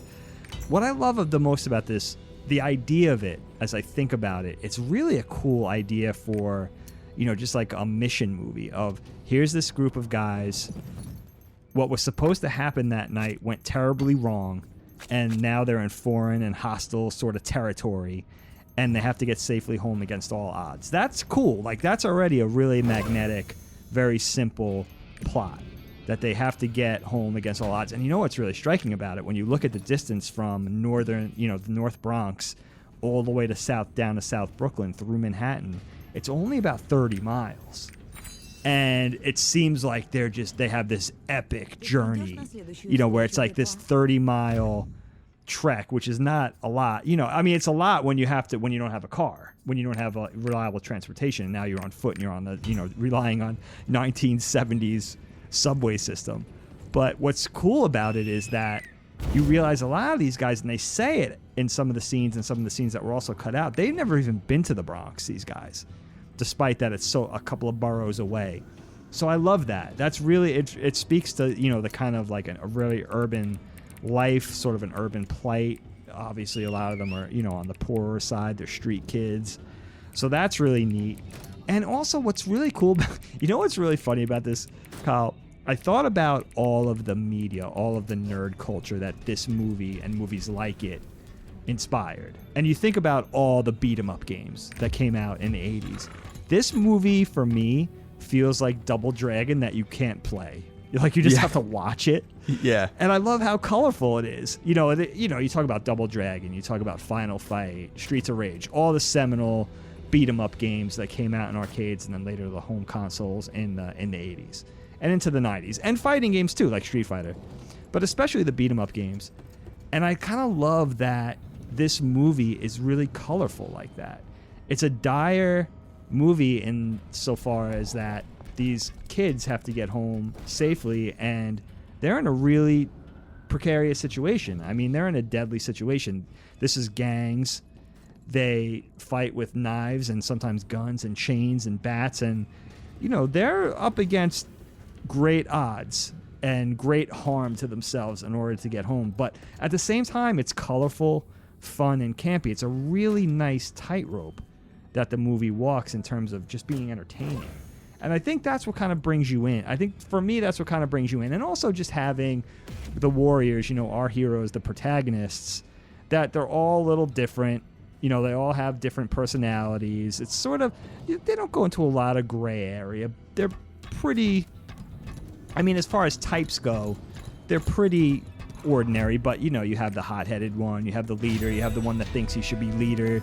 You have the artist, who's also, Rembrandt, who's also the youngest. You have the soldiers, so you have all of the different types and personalities, and it's kind of cool to see them play off each other. And you have the baddie who's just crazy, in Luther, representing the rogues. And then you have, of course you have the badass Riffs, the Gramercy Riffs, who think that the warriors killed their leader.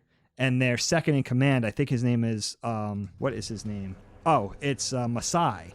And you have those awesome cutscenes. Besides the cutaways to the DJ character, you have the cutaways where he has an informant. It's just a close-up on his face, and an informant leans into the shot. Yeah. And it's like, which is supposed to be keeping us up to speed on where the warriors are at and what they're up against. And they use this device, which is really campy. And you just have the scout or whatever, the informant, just kind of lean in and be like, the warriors were last seen, in Hell's Kitchen or, in the South Bronx, and they got the best of the Turnbull ACs. Or it's hilarious when you really look at it, like those kind of things. It's so funny. So it's a nice blend of like entertaining, good action, comedy. Again, how much of the comedy is intended, I'm not sure, and that's where you get the whole campy aspect of the movie. So for me, that's really what starts it. That's what really makes it so memorable for me. That's why I want to watch it over and over again.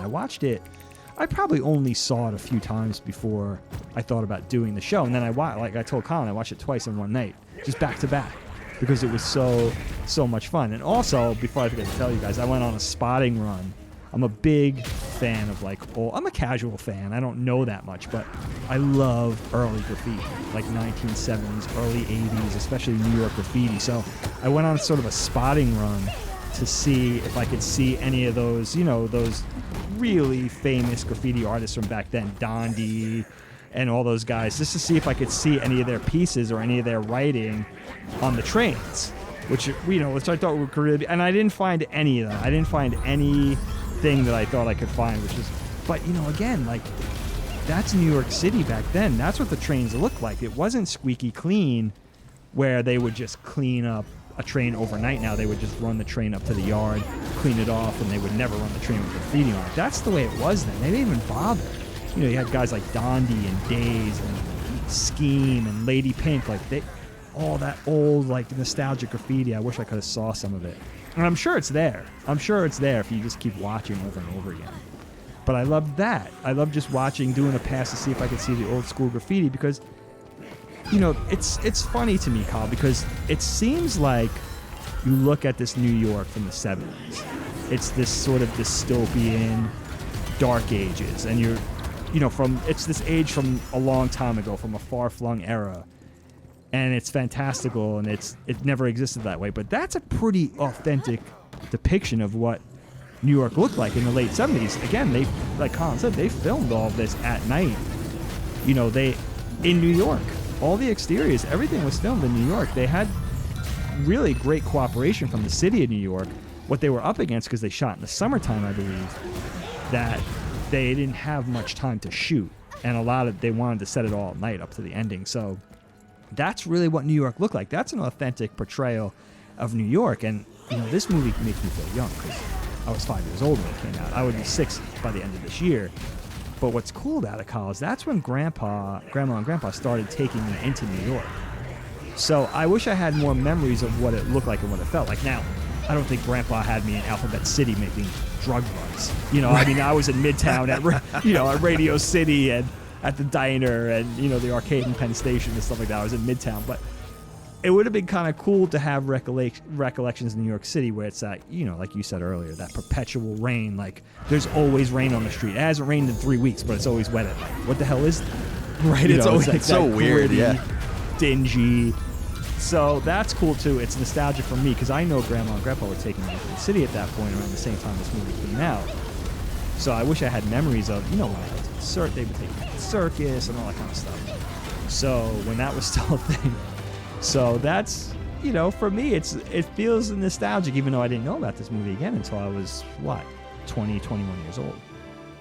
It's funny, too, Mom was watching it with me, and so she brought up this point. I didn't even really think about it, although eventually you realize it explicitly in the script, is they also have no idea that they've been framed for most of the movie. Right. So right. They're just trying to get home. They know that, some shit went off, but they're not really worried about this gauntlet that they have to run through necessarily. Like, when they first run into the orphans in the Bronx, they realize, they're just trying to get through, and they think that there's a problem because they're wearing their colors and stuff. They have no idea that they're being, hunted. Because actually, you first see, the skinhead group in, this crazy bus going after them, and they're quickly disposed of somehow. They just kind of lose interest, I guess. And so they don't realize until probably 2/3 of the way through the movie, it's actually after their encounter with the Lizzies, I think, where they explicitly say, because the Lizzies tell them, you're the ones who killed Cyrus, and that's when they realize that they're being framed in some way by the rogues, and specifically by Mercy, who is the guy who, the psychopath that I'm sorry, not Mercy. Not Mercy's Luther, rather. I'm looking at my notes before here. Yeah, Luther. The rogues. Mercy's the girl. We'll talk about her because she's actually probably the most famous actress or actor in this entire movie for what she went and did later. Although I guess Luther's kind of famous too. David Patrick Kelly. He was in Twin Peaks. He's also in John Wick. But so there are these. Oh, that's right. So there are these interesting kind of wrinkles in the story that are a little more subtle than the subject matter of the movie might suggest, which I think is really neat. That's why I think this movie really stands up from a narrative perspective. And I have to say, it's a really compelling story idea. I know that it's campy. I know that it's a little unrealistic. I was reading some of the contemporary reviews from different newspapers at the time. We'll get into a few of those because there's a few interesting things that Gene Siskel says in particular that I want to talk about. But they bring up that the movie feels unrealistic and all these kinds of things, but I'm like, no, I think that based on the nomenclature of New York City in the 1970s and 1980s and kind of this cop versus working class mentality that was there, not only with the gangs, but with working people and a lot of police brutality and corruption and all these kinds of things, that it's kind of a neat story to say well, we outnumber the cops. And it almost feels like The Dark Knight Rises with Bane when, he's like, Gotham, take back your city, and it's kind of like one of those moments where it's like, yeah, we might be able to actually pull this off. And the only thing that they don't really explain, which I think they do explain in the book, and again, I don't know if this is a cut scene, you would know this more than anything, is that they don't really explain why the assassination occurs, because Luther basically says that's just what I do, or whatever weird line he has, which is so strange. He has no explanation for it. But apparently in the book, as far as I understand, and again, have you read the book? Did you check the book out at all? No, you know what I did? I listened to the audiobook, but I didn't actually even get all the way through it. I tried to listen to it while I worked because I wanted to see what, I wanted to juxtapose the book against not even realizing this was based on a book until we started researching. I wanted to juxtapose it to see how much it took from the book and how many liberties it took. But no, I didn't get all the way through it. Yeah, so apparently it doesn't really stick too tightly to the book. I think it was described as like the book was not as outrageous as the movie is, but again, I don't think the movie is as outrageous as some people claim it is, other than like the different, very specific gangs kind of fighting each other, which is interesting, and obviously the mechanic by which combat happens and all the action and the excitement. But they apparently say that the gun is brought as like some sort of like offering or symbol, I guess, that like the gangs know that there's like a gun there somewhere or something. Oh, and that's interesting. That this kind of just pops off for no reason, because all the gangs, these hundreds or thousands of people, really do come unarmed, and they all are wary of each other, but there really is like an armistice between them, like a truce. And again, the Warriors think that the truce is still on for a lot of the time, which is why they're so confused why they keep being attacked. Like, it's actually kind of clever that the orphans attack them first, because the orphans were like really not a well-respected group. They're these dingy looking dudes, and they're not invited to the meeting, so you can understand that they wouldn't be in the loop, which is funny. But later on, when they start encountering more of these more sophisticated and well-respected and notorious gangs, you realize that that's not the case. But I thought that was kind of interesting, because there really is no motive, and actually it kind of reminds me a little bit, not of the new Joaquin Phoenix Joker movie, which I actually just recently saw. It was really good, but typically that character is represented in Batman as being like an agent of chaos. Like, there's no real reason he's doing anything. And right. That's, I've kind of come around to that. I used to think that was kind of frustrating when I was younger, but it is kind of, Heath Ledger's Joker, for instance, is just a nihilistic maniac. He has no real motive at all. He doesn't care about the money. He burns his half of the money, as people might remember in The Dark Knight. So right, it's kind of like almost similar to that, where it's like there's just this agent of chaos. In this case, it's just this group of rogues, but it seems like they aren't even really in on what Luthor had done, because they're confused why Luthor, are kind of annoyed that Luthor is like giving chase to these guys so much. They drive around in like a mid-50s hearse, which is awesome. I think that's super cool. Yeah, it's so cool. That's all tagged and stuff like that. But that's the one kind of hanging thread there that doesn't really make a lot of sense. I wish that there was a little bit more of a motive, but I guess it doesn't really matter, because that's not what the movie is about anyway. But he has a good shot. I mean, that's like a snub nose or something, like some weird shitty gun that he shoots from like 40 or 50 feet away and just pops him right in his chest. So it wasn't really a bad shot. But then there is a cool shot too of like a cool camera shot of them handing the gun down. So a lot of different people touch the gun, and a lot of people outside of the gang, I think, touch the gun. And then you find out later that like someone basically saves the Warriors by letting the Gramercy riffs know that it wasn't who they thought who ended up killing him. Because the only reason, by the way, that they think that it was the Warriors at all is because one of them is like standing still, like dumbfounded that this happened, and then Luthor turns around and blames them, and then everyone's kind of in on it. So right, exactly, yeah. The Fox character is the only one who sees it, and when they get separated, they never really get a chance to talk about that they're being framed or whatever, because they get separated, into 2 or 3 groups. The Warriors, the 9 Warriors, 8 remaining Warriors. So yeah, that sets up the whole thing. It's I see the Luthor character doesn't bother me for just being crazy, because you're wondering throughout the whole movie, like, what was this guy's motivation for doing this? Because the Gramercy Riffs are the biggest gang, and you know that the leader is Cyrus, and they're talking about Cyrus, and I think they even go into it further in some of the stuff that's cut out as like being this enigmatic figure in gangland, amongst the gang. In all the gangs, he's like the most revered. And it seems like as he's giving his speech to all the gangs in the park, all the representatives of the gangs, these thousands of guys, you're like, what? They're not going to call like a truce and just have peace and just band together. These are gangs. And it seems like they are into it. They're all cheering, they're into it, they're having it. And when he gets shot, the whole thing's shattered. So you're wondering, like, what is the Rogues and Luthor's motivation for doing this? Why would they do it? And at the end, he's just like, oh, I just like doing stuff like that. That's his whole thing. It is frustrating, but and that's literally what he says. He's like, I just like doing stuff like that. But it's crazy. But he's just crazy enough. He acts so crazy and over the top. And I know he's the actor. What is his name again? David Patrick Kelly. Yeah. He's known for giving those type of portrayals. Like, I never saw him in Twin Peaks. I think he might even be in the new. Yeah, Twin he is. Peaks He's in. well. He was in the new one. Yeah. That he's known to give those really sort of over the top, very odd, absurd performances. So he kind of pulls it off with his performance. But I hear you. It's a little bit. It is a little bit frustrating because you're like, oh, I wish there was kind of it was so dire for these guys to get back to Coney Island safely, and then you get to, the whole ending. We won't even go into that yet. We'll go into that later. But it is it is interesting. It is interesting. You are wondering the whole movie, like, why were they put through all this? There has to be some kind of reason. The fact that there's not, I guess, kind of makes it cool in a certain way too. If there was a really important reason, that might be neat. But the fact that there's no reason sort of makes it, this Dadaist, type of thing where it's like, oh, all right, well, this is the kind of life these guys lead. Well, you brought up the character of Fox before, who is played by Thomas Waits.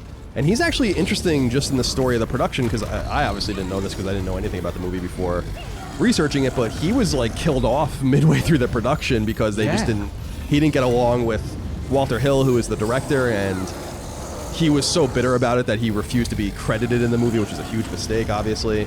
I wonder if that actually cost him some money too and later on, but I don't know. I did read that he regretted that decision. But that's what's so interesting about that is that he's like actually one of the really important characters because he, like you said, he's the one that sees and is kind of the conduit by which they're blamed for this crime, I guess, against the gang leader, Cyrus. And so later on, I guess, through the production, because you see him, it's kind of inexplicable because you assume that Cleon dies when they kind of assault him at the park, but in the park, exactly, and he's the only one that would have died otherwise because one of them's arrested, but otherwise Fox is kind of just violently killed by being thrown in front of a train, and you can tell when you look at it in the context of what was going on the set, because apparently he was a dickhead and Walter Hill just wasn't really having it and all of that, but they kind of just like he has this fight with a cop and a cop just like throws him, and it's not even really him, it's like a guy, like one of the crew members. He just like throws him in front of a train and they kill him off, and that's the end of that character. And there were a couple of other changes, like love interest changes that had changed specifically with Mercy, but yeah, to me, I look at that and I'm like, that's so funny and so strange. Really, probably one of the most interesting tidbits of the production of the film, if not the most interesting tidbit, is that this guy who was probably meant to be certainly one of the seminal characters of the movie was killed off, and they never even really reference him. They're obviously looking for each other. They're trying to meet up at various times, everybody, but yeah, it's like he's kind of just totally gone. So it's really weird. Interesting. Yeah. It's weird. And it stands out. It really stands out. It's like, wait, what? Because they were fixing for the Fox character to be, the Swan character. He was supposed to be the main protagonist. And yeah, he was just such a malcontent on set and such a pain in the ass. By the way, I think Thomas G. Waits is from around here. He's from Levittown, Pennsylvania, which is only like a half hour from here. And apparently being billed at that time, and even a little earlier, as like the next James Dean. Which I'm not sure if I see that. I don't want to be too judgy, but I'm not sure if I really see that kind of charisma. I don't know about the look. Maybe I'm not great for judging the looks, but for the charisma, I'm not sure about the James Dean thing. But apparently that's what, people were really riding high on this guy. But he was a real pain in the ass. And yeah, Walter Hill couldn't stand him. And literally, the story goes, like, Walter Hill was on set one day and was like, fuck it, like, kill this guy off. Like, it wasn't like he thought about it overnight or something. And they were like, to one of his stuntmen, one of Thomas G. Waits' stuntmen was like, Walter Hill was like, I don't care what you have to do, just set it up, I want this guy dead. I want the character dead. And that's what they did. The whole, the cop does the Hulk Hogan move and throws the Fox character onto the subway tracks just as the train's coming. It's so weird because you could tell the character was supposed to be, up to that point, you could tell the character was supposed to be sort of one of the protagonists. If not, it seemed like Ajax, Swan, and Fox up to that point were like supposed to be the main dudes. Those are like the dudes that you felt like were in the forefront. So for all of a sudden this character to be dead, I was like, wait, what? And then, like Kyle said, they barely reference him. I think later on when they all get back together again, Swan's like, I think Mercy says to Swan, like, they're like, where's the fox? And she's like, oh, we got separated or we got jammed up by the cops or whatever she said. She doesn't say he was killed. So it's really strange. It's really, really strange. And it really does smack of something odd in context when you're watching the movie. It's like, all right, all of a sudden that guy's gone because he's the only one besides Cleon that's wasted. So, and, you know, they run up against some pretty crazy things. I mean, the whole Lizzie's scene, I mean, they're being shot at by, I think, multiple guns at, like, point-blank range and get out of there. It's like stormtroopers trying to shoot. Fox caught a bad one. Yeah, he just had bad luck or whatever, which is, it's interesting because it almost strikes me as like a Game of Thrones move where there's just no sanctity to any character, which is what's so cool about Game of Thrones, is that like they'll just throw anyone away. Yeah, at any no point. one's Like, you have safe. no idea who they're going to kill. I think that was so neat. That's what's so famous about like the Red Wedding scene and all of that, which is like still one of the most brutal television episodes I've ever seen in my entire life. I couldn't believe that episode. It was nuts. But I gotta go back and watch that whole series because I saw it's really it starts. It's really good. I mean, I watched it all in like a month. I just waited till the last season was done and then I just watched it all. That's not like bad. That's right. I forgot you did that. Yeah, because I'm not gonna spend all this time like obsessing over this shit. Like I know it's a cultural touchstone. I knew I needed to watch it and get it over with. And I had watched all the way through the third season and then just stopped. I was kind of bored with it. But I think the Red Wedding is in the third season, and it was actually one of those episodes where I was in bed in San Francisco watching it, and I literally said out loud, I remember I was like, holy shit, when like certain things were happening. Just how violent and brutal it was. I didn't read the books, so obviously I didn't see any of that stuff coming. But for that series, you're satisfied that you watched it, Kyle? You enjoyed it overall? You're glad you went? Yeah, I'm through glad the I whole watched thing? it just because I know what it was. There's a few really cool characters in it. What I dig about Game of Thrones is I don't think it ended very strongly. I don't know why they rushed it so much at the end, and they like they build up to all of this really, I won't spoil it, but they build all this interesting stuff up and then they just really resolve it in like 7 episodes. And I didn't understand why they did that, but wow, yeah, that's a quick wrap. I think that people just wanted to move on. I know that those guys, I can't remember their names, the 2 guys that ran it, Weiss and Benioff or whatever, they were supposed to do Star Wars, I think, and I think that they're not doing that anymore. So I don't know. That's right. I forgot about what's going on with them. But yeah, that was the problem, was not so much the resolution, but how they resolved it. I just didn't understand this like really meticulous, slow, verbose buildup, and then suddenly it's over. I thought that was a little weird, but yeah, no, it's good, and there are a couple characters that I really dig. One of the things I dig about that show a lot, and I guess that universe, I don't know the books, is there's just like a hint of magic in the show. Like there are a couple of people that know how to use magic, and there's this one guy, I can't remember his name, that's like a warrior. He has like a sword, like this broadsword, and he puts his hand over it before he fights, and he like lights it on fire.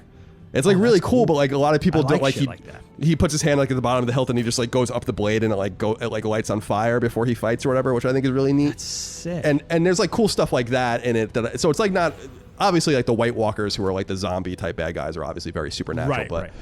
And I love the idea of summer and winter. I think that's really cool how they have like perpetual summer, and it's kind of a figurative thing where it's about like the peace of the land and how prosperous people are, and then winter is coming is like the whole idea of like they go to these long periods of winter where like everyone's dying and there's war and all sorts of pestilence and all that kind of stuff. So I think it's kind of neat. But yeah, I gotta watch that. Yeah, it's good, and there's a few really great performances in it. Jaime Lannister is a really great character. The Lannisters are all really great, and yeah, there's a few really good characters in it. I think you would enjoy it. It's totally worth it because it's just so important culturally. It's like the first. Well, I've said this many times. I don't know if I said it on this show, but Game of Thrones being the biggest TV show for the entire duration, 8 or 9 years that it was on in the world, would have never in a million years happened when I was a kid. Nonetheless, when you were a kid, and that's what's so interesting about it, is like this would have been considered the nerdiest shit ever. And I understand that its production value is incredibly high. It's got HBO's money and all this kind of stuff behind it. But when I was a kid, like I watched Xena and Hercules and Babylon 5 and even stuff like Firefly and whatever, and even stuff like Battlestar Galactica kind of started to breach like the mainstream firewall. I think Lost was probably the first real sci-fi show that really became mainstream, but it's really unthinkable that a fantasy show about dragons and zombie White Walkers and dudes that light their swords on fire and shit would be like this cultural phenomenon. And that's what's so interesting about it. That's why I think everyone should see it, just because it's like this real inflection point in culture, in popular culture. Yeah, it's a good point. We got to do an episode on. We can do an episode on because the TV series is over. I know the books are ongoing still, right? But at least the TV series is done. So yeah, the TV series is done. Knockback. Yeah, and I know people want us to do it, but it's a big time investment. And we have a few That's other. a big one. We have a few other shows that we need to get through first, more imminently. Some of those are big time investments too, so we'll add that to the list. I assume before episode 200 we'll get to it, and I'm not even trying to be facetious about that. I just think that it'll take that's us probably fair. Yeah, probably a couple of years to get there. So, what do you think, Dig? Back to the Warriors. What do you think about some of these characters? Because I got to be honest with you. So, Swan, Ajax, Snow, Cochise, Cowboy, Rembrandt, Vermin, Fox, and then Cleon is the leader who's killed in the beginning. A lot of these guys kind of mix up with each other. I was much more interested in reading about the particular actors that played all these guys, because a couple of them I think don't even have like Wikipedia pages. Some of the guys that were in the gang like didn't even really act before or after, which I thought was interesting. I think the most interesting takeaway for me was Rembrandt's actor Marcelino Sanchez died of AIDS in 1986, which I thought was kind of sad. 86? Yeah, 1986. So he was an pretty early casualty in America.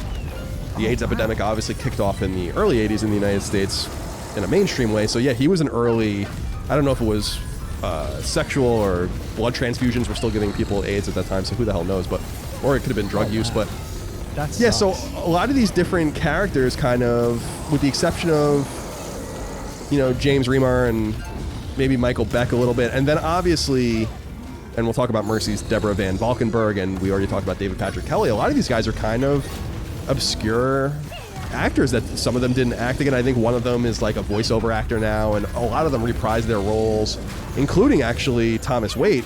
Thomas Waite's reprised their role in Rockstar's game that I brought up earlier.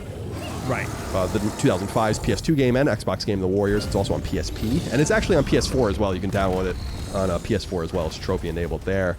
But do any of these particular characters stand out to you? Because again, I look at the city as much more of a character than any of the individuals, because we don't really get to know any of them that well. So with the exception of maybe like Swan, we don't really get to know. And I guess, well, Swan, and then Ajax is the one. Who's Ajax? Is he the one that's arrested, or is he the one that is the love interest? Yes, he's the one that's arrested by the undercover cop. Yeah. No, he's the one that's arrested. So you kind of get to know him. He's kind of rapey, a little bit. He's super rapey. That guy's he's like really like he could have gotten away if he just didn't go and try to like basically rape the cop. And it was kind of on some uncomfortable stuff. Also, his character throws around. This is like what I like to call the Dire Straits money for nothing fiasco, where he just throws around the word faggot like several times, and the first time he says it, no, again, this is culturally relative, of course, right? Like, people use that word in the 70s and 80s, people use that word in the 90s. I've said that word, it's just not a word that I've used in the last 20 years, probably. Right. So, and I don't, and the way he's using it is not the way we used it too, where we didn't really use it as a pejorative about gay people, but he kind of was using it as a pejorative about gay people. But I call it the Dire Straits problem, because if you listen to Money for Nothing, he uses he says the word faggot, and then you're like, what? And like by the time you realize that he said it, then he says it again, and you're like, oh my God, he really is saying it. And he's saying it. So anyway, so that's a little like, especially for our younger listeners, that might be a little jarring. It's not that you don't hear the word. It's just again, it's kind of thrown around. I don't really have a problem with it being used in fiction. It's not really a big deal to me, but I understand that might be upsetting to some people. But nonetheless, what do you make about these different characters, and do any of them in particular stand out to you as more notable or more interesting than the others? I know, like I said earlier, I like Rembrandt a lot. I like that one scene where they're running out of the cemetery right after the gang meeting, and he runs back to the tombstone and like spray paints the W on it. I'd like to think he was spray painting Dr. Wiley's W on it, but he's obviously spray painting the Warrior W on it. So he's not very skillful. But you know what the funniest thing about that? It just makes me laugh about 1970s New York. When he goes back and you realize he's shaking the can, he's going to tag up the gravestone, and then it sort of reveals the face of the gravestone as he's painting. He's like the 20th person to tag that gravestone. It's not like awesome. I noticed that too. It's awesome. It's like, oh my God. What a crazy place 1979 New York was. It's funny about the Warriors.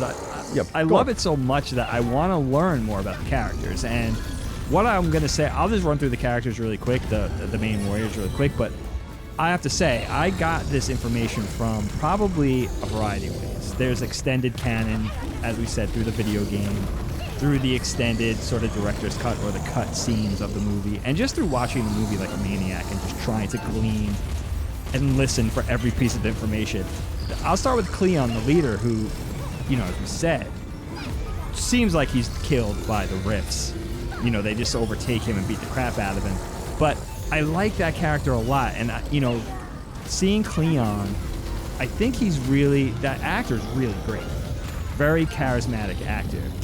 Really great actor. And I think a lot of that, again, was from that cut scene where he's sort of pre-summit on the boardwalk in Coney Island, sort of walking his gang through the routine and sort of assigning everybody their roles and arguing with his girlfriend. I really like the actor. It would be cool to see the character more. And then you kind of see, like, when they confront him, when the Rifts start to confront him and the other gang members, he starts to fight. And he seems pretty badass. He takes a few out before they overtake him. It would have been interesting to see that character. I liked his confidence. I liked his swagger. I liked his leadership. So it would have been cool to see a little more of him. I liked him a lot. Swan, I guess the other big character who we find out is the second in command. He's the war chief or the warlord. They sort of mix those two roles, those two descriptions up a lot in the movie. I don't think they knew which one to go with, so sometimes they call him the war chief, and sometimes they call him the warlord, played by Michael Beck. I think Michael Beck's a really good actor. I like him a lot. I like him in the role. It's campy, but he does a good job sort of buoying and anchoring the cast, I think. I think he's somebody who I enjoy watching on screen. Although he's not the most interesting character, he's a really interesting character, actually, insofar as that his relationship with the Mercy character we will talk about. He's sort of seems like he makes some comments that he seems like he could be almost as rapey and inappropriate as Ajax. And then, on the other hand, he seems like he has a little more, operates under a little more of a code, almost like a knight. So he seems to have both things. So he's an interesting gray character that we never find out too much about. Because sometimes he says some fucked up shit, and sometimes he seems a little more above it and a little more intelligent than the other guys. So I like that he's like feels like a grounded character. And Ajax already talked about, he's sort of the mouthy badass. You know, he's full of moxie, and he challenges Swan early as like, you know, when Cleon's killed and they have to make a run for Brooklyn. He says, like, why are you in charge? Why am I not in charge? And he always has an answer for everything. He's the big mouth. But what's cool about him, and I think we finally see this during the confrontation with the Baseball Furies, is that he has the shit to back it up. He could fight. So that was kind of interesting about the character. Like, he's almost the type of blowhard that you're thinking up to the point where you actually see him fight. I was like, oh, this guy's going to be the first one to get his ass kicked because he has way too much to say. He's one of those guys who's all bark and no bite. And he ends up being able to fight, which is kind of neat. That's kind of cool.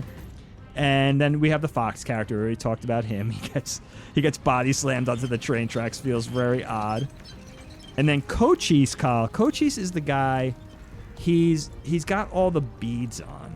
He's got he's cool. I like that guy. Yeah. He's cool. I always wanted to know more about him. Like, he's a soldier. You know he's a soldier. Late in the fight, what fight is it that you see him actually do some crazy stuff? Oh, I think maybe beforehand, but to my best recollection, you see him fight a lot more when they're fighting the gang, the roller skating guys in punks. The subway station. Yeah. You see him do the most there, so that he's kind of neat. Cowboy, I think they say his name once. The cutout scenes aside, I think they say his name once, and you just know him because of the cowboy hat. You never find out anything really more about that character, which is kind of interesting. He seems to be the one who's provided, maybe along with Cochise, you get the least color with him. Rembrandt is kind of a cool character. You know he's the youngest. He's the artist. He's the one who kind of leaves their tag behind and stuff like that. And that's his assignment. You know, and if you go back and watch that cut scene, Cleon is saying to him, like, you're the guy, you're the guy, you have to get up. You have to be the one with the can or whatever. You're gonna be packing the can or whatever. So that's kind of cool. But what I like about him is that he's the youngest, and there's scenes where you could see he's a little more wary and leery. Like, he's worried. Like the whole thing with the Lizzies.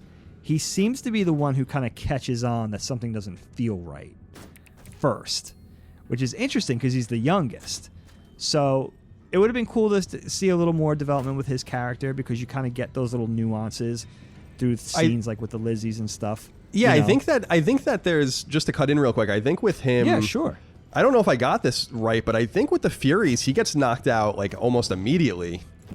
I think that's him. And then I think when they're fighting the punks in the bathroom, he like won't even fight. He's like in the corner. Like he doesn't even actually fight. No, I think you're right. Yeah. I think you're right. He might be the first one to get knocked out with the. Yeah, I think you might. Yeah, I think that might be Rembrandt. Yeah, that's interesting. Like they almost like protect him, or he's like maybe the youngest member, where it's like, you know, he's definitely not soldier status. Right. Point, you know, at a certain point, which is interesting that he's brought along out of the 120 warriors, because anybody could do the W he did on that gravestone. Right. Yeah, exactly. You know, they could have brought Stevie Wonder. They would have been fine. You know what I mean? Yeah. Would have been all right. And then you have Snow, Kyle, who's like, Vermin. I call him the Italian chestwig guy. You know what's really interesting about him? He's sort of like this handsome Italian actor. I found out later that they were trying to get Tony Danza. He looks like Tony Danza, which is so funny about that. He does. He's like looks a total like type. You know, handsome, young Italian guy. Has the whole New York thing going on for sure. Definitely Northeast Italian, if not New York. And what's interesting about him is in the extended fiction or canon or whatever, I'm not sure where I found out about this, it said that Cleon and Vermin are the ones who started the Warriors. He would probably be one of the last ones I would pick to be like, you know, one of the pioneers of the gang. Right. But apparently he is.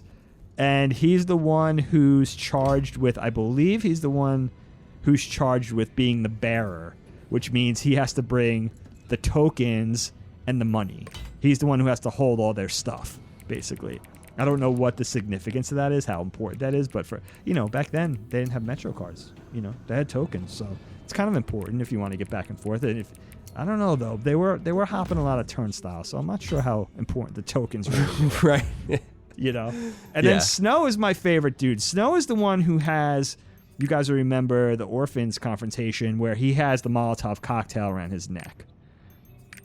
And when I found out, I like this character because he has a really interesting look. He's like a really good-looking dude. He has a really exotic look to him. And he was always really interesting to me because he seemed like he was the most unflappable. And when he spoke, it seemed like there was some wisdom behind it. He didn't say much.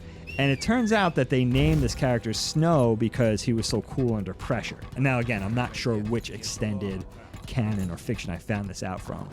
But he was the character who I wanted to kind of learn more about, that he's sort of this soldier. I think Cleon charges him as a soldier in the beginning in that cut scene, in that scene that's cut out. And again, he's the one with the Molotov cocktail around his neck. I always thought he was an interesting character. He was one of the ones who was like, oh, I want a little more out of this dude. Like, let me learn a little bit more about this guy.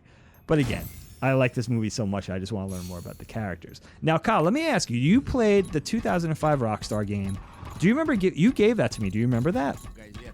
No, I don't, but I believe it. Yeah. You either bought it for me or gave it to me. I'm not sure which one. And I only played it like right after you gave it to me, like one of those first nights that I had it in my possession. I popped it in and played for a night or part of a night. And I just never played it again. And it's funny because I don't have any recollection of the game. Now, I imagine it's a Rockstar game, so I imagine it's good. So tell me more about the game, because I have to go back and check that game out now, being a fan of the movie. Yeah, it's a very recognizable PS2, late PS2 era Rockstar game. Looks a lot like Grand Theft Auto with really janky combat and stuff. And it's basically just a game where you kind of are centralized in the Warriors, like Coney Island clubhouse, and you can kind of go back there to continue the story. And there's like some other side tasks that you can do. It's not as well fleshed out as a Grand Theft Auto game, but it's more fleshed out than some other PS2 era games like from them, like State of Emergency or something, which is basically all about combat and madness or whatever. So yeah, that's basically what it is. I think it's a prequel, and as I recall, that's cool. Yeah, there's a lot of gameplay. I actually went and looked it up and just looked at it. It looks pretty good actually for a PS2 era game. I think I might have been watching the up-resed PS4 version of it, but they didn't do anything to it. It's just running better. So yeah, it's an affordable game. I think it's $10 on PS4 if you buy it digitally, and Yeah, so that's basically it. It's just like a game with some side quests, but it's a linear sort of game. You go back to this clubhouse. I think you can like level up your characters by like working out and doing all these different tasks. And yeah, that's basically it. It's a pretty straightforward PS2 era game that uses the license. I think it was released that year because I think that was like the 25th anniversary or so. And I think that's when they released like the special edition DVD with like the full all the cut scene, the cut scenes out of the movie and the deleted scenes or whatever, and commentary and stuff. So I think that was like a year of celebration for the brand, and I think that's why it came out at that time. And I was actually really surprised that it came to PS4. It came to PS4 in 2016, as I recall, because you would just assume that Rockstar wasn't, and 2K and Take-Two and 2K weren't wise enough to hold on to the license, but it seems like they were, because there it is. I mean, it's there. So right, exactly. Because they weren't dealing, there's so much complication from that era, and obviously eras before that, because people didn't, even the smartest people in the industry didn't really see the digital revolution coming up. So people weren't, entities weren't holding on to licensing and rights the way they do now. So it's difficult at points to get some of these games onto digital services. If you're wondering why a game isn't on digital services yet, it's because it's either not a very big or important game, or because they're having a lot of difficulty reacquiring the rights to that game, because they were, sometimes the language, if you read some of these agreements, is literally like you can publish these games on PlayStation 2 discs. And like that's what it says. Is there's no stipulation about digital distribution or other platforms or anything. So that's what's so interesting about agreements from that era, and why it was actually kind of a pleasant surprise. I remember when the Warriors came to PS4, because no one really anticipated that was going to happen. And Rockstar, for all the shit people give them, have been really great about putting their PS2 games out again, which is cool. Whether it's Bully, Red Dead, I think Manhunt Manhunt might even be out, but I think that might be Stranded. I love Manhunt. And then obviously the Grand Theft Auto trilogy on PS2. So there's a few others missing though. I think that, let's see, yeah, like a few games missing, like Tabletop Tennis or whatever the hell that game was called, and Smuggler's Run. I don't think that's out, but. Okay. Yeah, so yeah, it's a very recognizable third-person Rockstar janky action game. Very similar to Manhunt, very similar to Grand Theft Auto. Cool. I want to check it out. That might be a game I could get into. I mean, knowing I sort of my fandom for this film has been really rekindled. I know I was texting you at night about it. I'm very excited about this movie. I was even knowing I liked it enough to do a knockback episode, to go back and watch it and enjoy it even more than I remembered. And not just a funny, campy thing. It was like, wow, no, this movie is good on a lot of levels. This movie is really worth discussing on a lot of levels. I might have to go back and play this game. It might actually, I like this movie so much that the game might disappoint me, because I want it to represent the franchise properly. But if I have to go back and sort of analyze it and examine it in its context and its 2005 place, it's been a long time. That's a long time ago, 16 years ago. 15 years ago. So, I have to be fair, but I want to go play it. I'm interested, and it's somewhere on my shelves, somewhere over here. I'm looking. I don't know. I don't see it, but it holds up. It holds up. It's definitely, PS2 games are very hit or miss with that stuff. And this being a more late gen PS2 game, I think Rockstar Toronto makes it, which I don't even think exists anymore. And then they ported it to. Wow. I think Leeds ported it to PSP in like 2007. So yeah, I think it's a game that holds up. It's people actually, I think I actually might have gotten a letter in about this. Let me see. Yeah, Pork Chop wrote in about it. Hey, Pork Chop could be Doug's dog from Doug Funny's dog. Is he a listener? Could be. I'd be so tickled. That dog's like 33 years old, but he's still cruising. Says, hey guys, my love for the Warriors IP began with the video game. As a 12-year-old kid, getting my mom to take me to Best Buy and buy a game based on a movie I'd never seen was one of my fondest memories. The minute I completed the game, I knew I just had to watch the movie, seen it probably 100 plus times now. I'm interested in knowing your thoughts on the video game tie-in, and if you think it did the movie justice by adding some really cool backstory. The real question here is, can you dig it? Yeah, so I don't remember, I remember it being a prequel, but I don't remember specifically what the game was about, probably because when I played it and had ever messed around with it, I really didn't have an incredible amount of context. I think like many people during this era, I was much more excited that I was playing a Rockstar game, because I would buy just about anything they put out. I mean, that's why, famously, if you weren't around in this era, when Grand Theft Auto 3 came out in October of 2001, it had an ad on the back of the instruction manual for a game called State of Emergency, which is fucking trash.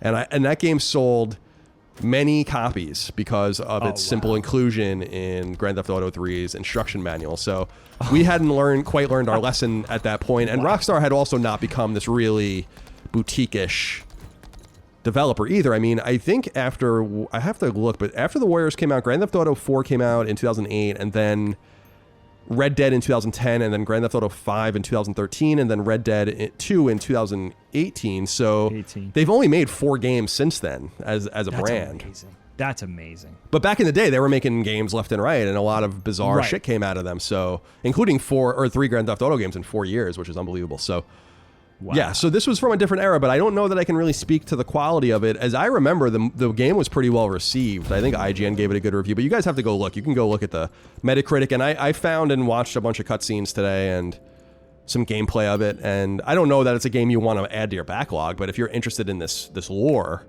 then it's totally... We're not going to ever do a standalone episode on the game, I don't think so. Right.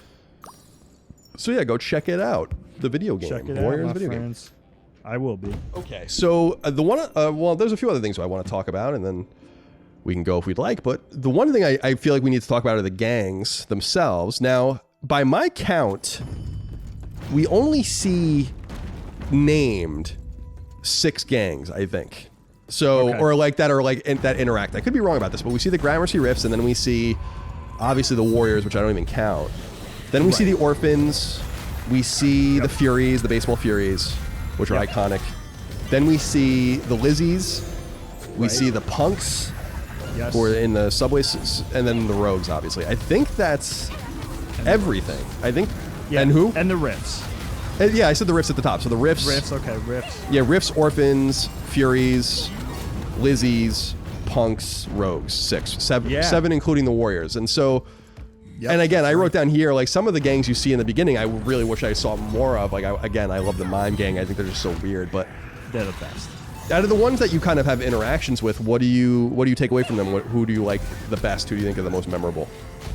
You know what's so funny that just struck me, like, a little earlier in our conversation, Kyle? The Orphans are so funny because, you know, you have all these colorful... Again, we talk about games like Bad Dudes and Double Dragon and... all the Final Fight and Streets of Rage, and it seems so cartoony and colorful with the, especially with gangs like the Baseball Furies and some of the ones that we don't see, like Colin's saying, like the Hi-Hats, and we see the Savage Huns in the beginning, and it seems very colorful. They're in these crazy outfits, and the Satan's Mothers and all these other gangs that we never really get to meet. But I love the Orphans because what we know about them is that they're such a low-level gang that they're not even invited to the summit. And you know what makes it hilarious? They're not invited to this gang meeting in the park, and they're in the neighborhood. They're like literally 5 blocks away or something. They're like, it's awesome. So the fact that they don't even know about it, and I love that they're just regular in jeans and like army green t-shirts, and they just seem so blasé compared to the other gangs. And it's probably one of the biggest. It's the biggest non-confrontational, I think, besides the Lizzies before things get hot and heavy over there. It's one of the biggest non-confrontational sort of exchanges that our heroes have with any other gang before things start to look like they're going to get violent. And they're so pedestrian. To the fact that even like that they clearly outnumber the 8 Warriors, like they're gonna let them pass, and they seem a little nervous, even though they have the Warriors completely outnumbered, and they're on their own turf and everything. I just think that whole thing is very funny. I think also because the leader of the Orphans sort of seems like a cartoon character. He's a little like Shaggy from Scooby-Doo. He has like that memorable, really goofy look to him. So that the Orphans always stand out to me. But if you want to go back to, again, the video game, colorful, over-the-top, comic booky thing, the Turnbull ACs, which is kind of... It's funny because they're the ones that are chasing down our protagonists in the bus, and they're skinheads and everything like that. And it seems like there's a lot of them, and they're all hanging out of the bus with their chains and their 2x4s and stuff. And it's funny and fun, and you're sort of worried, and it's dangerous and all that kind of stuff. And you think they're a skinhead group, but they're not, because they're all different colors. And almost all the gangs, with the exception of, again, like the Savage Huns, which are clearly like a Chinatown Chinese gang. They're dressed in those, like, I don't know what you call them, like the Jeep hats and the long jackets and stuff like that. Aside from some of those other gangs, all the gangs are mixed up racially, which I thought was kind of neat. Even the riffs. There's white dudes, there's Asian dudes, there's Latino dudes, there's black dudes. There's everybody's in there. And I thought that was really interesting. What did you think about that, Kyle? Did you notice that? Like that all the gangs were like really racially mixed, very racially cool?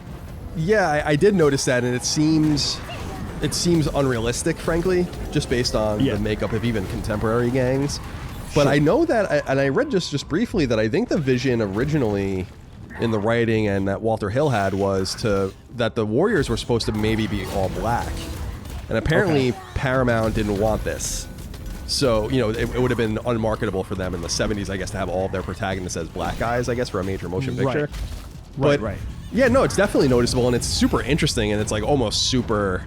That's like the strangest part about it, just based on, again, kind of the reality of gangs, which are often delineated by race. So I really dug that, but at the same time, it would have been really cool to have gangs that were a little more realistic and to have basically a protagonist group that were all black, for instance, or all Puerto Rican or whatever, because that's usually the way it carves down. I don't know enough about gangs and gang warfare in the 70s to know if there were multicultural gangs, and I guess a place like Coney Island, where the Warriors call home, is pretty multicultural in some way, but I don't know I don't know that it really represented much more than just the necessity of this picture. So I don't know how I feel about it, because I think that it's really cool from a representation standpoint, I guess, but at the same time it would have been much more interesting to have like a neo-Nazi group chasing an all-black gang as opposed to this really mixed up, more homogenous groups as opposed to these all, racially mixed up groups that probably didn't really represent the reality on the ground. But again, nothing really represents the reality on the ground, because I don't know I'm no expert in gang warfare. I know what you mean. I think having it racially divided would make it scary on a different level, rather than make it like a fantastic comic booky type of experience. Because then, if it's clearly like a black gang and a white gang and a Latino gang, to me today, it would, especially today, it would smack too much of like real life. You have the El Salvadorian gang and the white supremacists and the black gangs and the Mexican gangs, and then it gets to be a little, and the Chinese gangs, it gets to start to be too, for me, that scares the hell out of me, that kind of stuff. So that would take it out of being for me at least, and I'm sure a lot of people would feel this way, out of being like a somewhat delightful, fantastical experience to like being like, okay, this is actually horrifying, So sure, yeah, I like the fact that they did it like that. And I know also like some of the gangs were comprised of, some actors, extras, stuntmen were thrown into the mix. So again, like you said, from a utilitarian standpoint, and just using the resources that they had on hand, especially for a low budget movie, you think that they had to just kind of assemble these crews out of whoever they had to sort of pick and choose and just throw everybody together. But it works.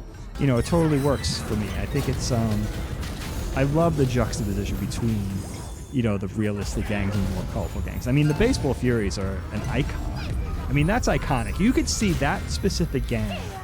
I could tell you other movies, specific video games. I mean, that was an icon, sort of mixing the Kiss makeup with the baseball outfit. You know what's funny about them too, Kyle? I don't know if you caught this, but they're coming up when you first meet the Baseball Furies, or when you first meet them before the confrontation with the Warriors, they're coming up from like the underground, and they're grabbing baseball bats that are on like a rack, like you would see in a dugout, like you would see in a baseball dugout. And I honestly thought for like the first couple of times I saw that movie that was their subway stop. But I think they're coming up from somebody's apartment. Oh, is that what it is? Yeah, because it's definitely shot like it to look like a dugout, which is cool. Yes, exactly. Like they're coming up and grabbing their bat. They're grabbing their specific. There's like a dozen bats on each side, and they're grabbing their specific one. Yeah, it's really neat. Yeah, it's. I actually the visual not only of their costumes is obviously cool, but the visual when they confront the Warriors outside of the subway station when they start chasing them is really cool too. When they're in like a semicircle around them, They're actually really so good. They are visually stunning. It's interesting, and that they're the campiest, obviously, group. And I think it's cool too because I've seen people wear those costumes like on Halloween and stuff, which I thought was really neat. So, oh yeah, it's iconic. They're iconic. They're totally iconic, and I love that tracking shot you just said too. Right before, as they're running through the park after the Warriors, there's like a tracking shot, like a moving camera shot, as the Furies are running after the Warriors. Beautiful. Like again, like the cinematography is really beautifully done. It's not only beautifully shot and framed, but there's a vividness. I don't know if it's because I watched the remastered edition, but there's a real vivid sort of look. Everything's very, very, I don't know how you, so everything's really like vividly shot. It's very colorful. The colors are on point, but everything's very crisp. I was really struck by that. I mean, right from the opening shot. I mean, the opening shot is the Wonder Wheel, and you have that sort of Tangerine Dream-esque music. It all feels a little distorted. It all feels very 70s. But as soon as you see the first actors on screen, I was really shocked on like how good it looked still, because I probably hadn't seen it in at least a dozen years. You know, I remember like we went through a Warriors phase. I guess it was PJ and I and some other friends where we were like really into it for a little while. But it's been a dozen years. So I was really struck by that, just the vividness. And you know, the clean, everything's so clean shot. It's beautiful. I never heard of the movie referred to that way, and it was like kind of a treat. It was like, wow, this movie really looks good. The aesthetic is really tight. So what do you think about? We talked about the Orphans and the Baseball Furies. Talked about the Gramercy Riffs earlier, which have a real Black Panther-esque look, which I think is cool with the definitely with very militaristic and with their aviators and stuff like that.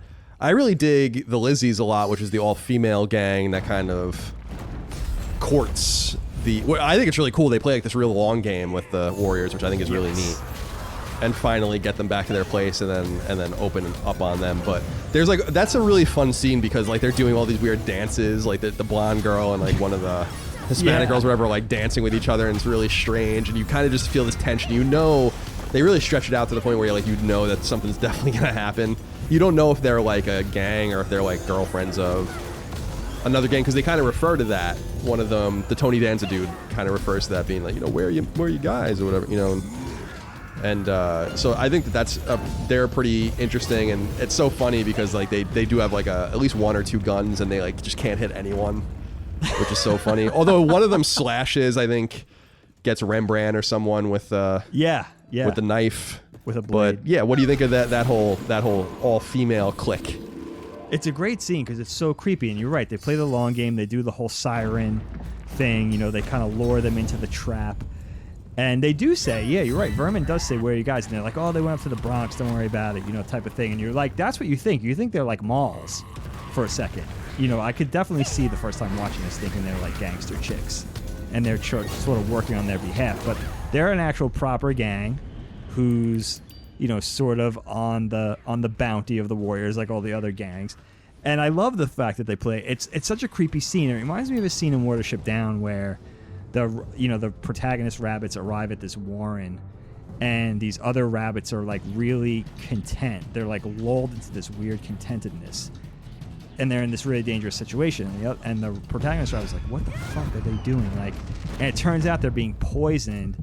They're like, oh no, the farmer's cool to us. He feeds us and everything like that. And they're like, what the fuck is going on with these rabbits? And it turns out they're being poisoned. Like they're given trace amounts of poison, so they die slowly over time. And they basically act like they're on ether. And it almost seemed like that. Like some of the protagonists are just really happy to be there and relaxing and chilling with chicks, and then one or two of them, like, you know, Rembrandt knows something's up, like knows like this is too good to be true, so this is not right, and you get that sort of it's one of the most, I'd say it's maybe the heaviest tension in the whole movie, because you know something's wrong.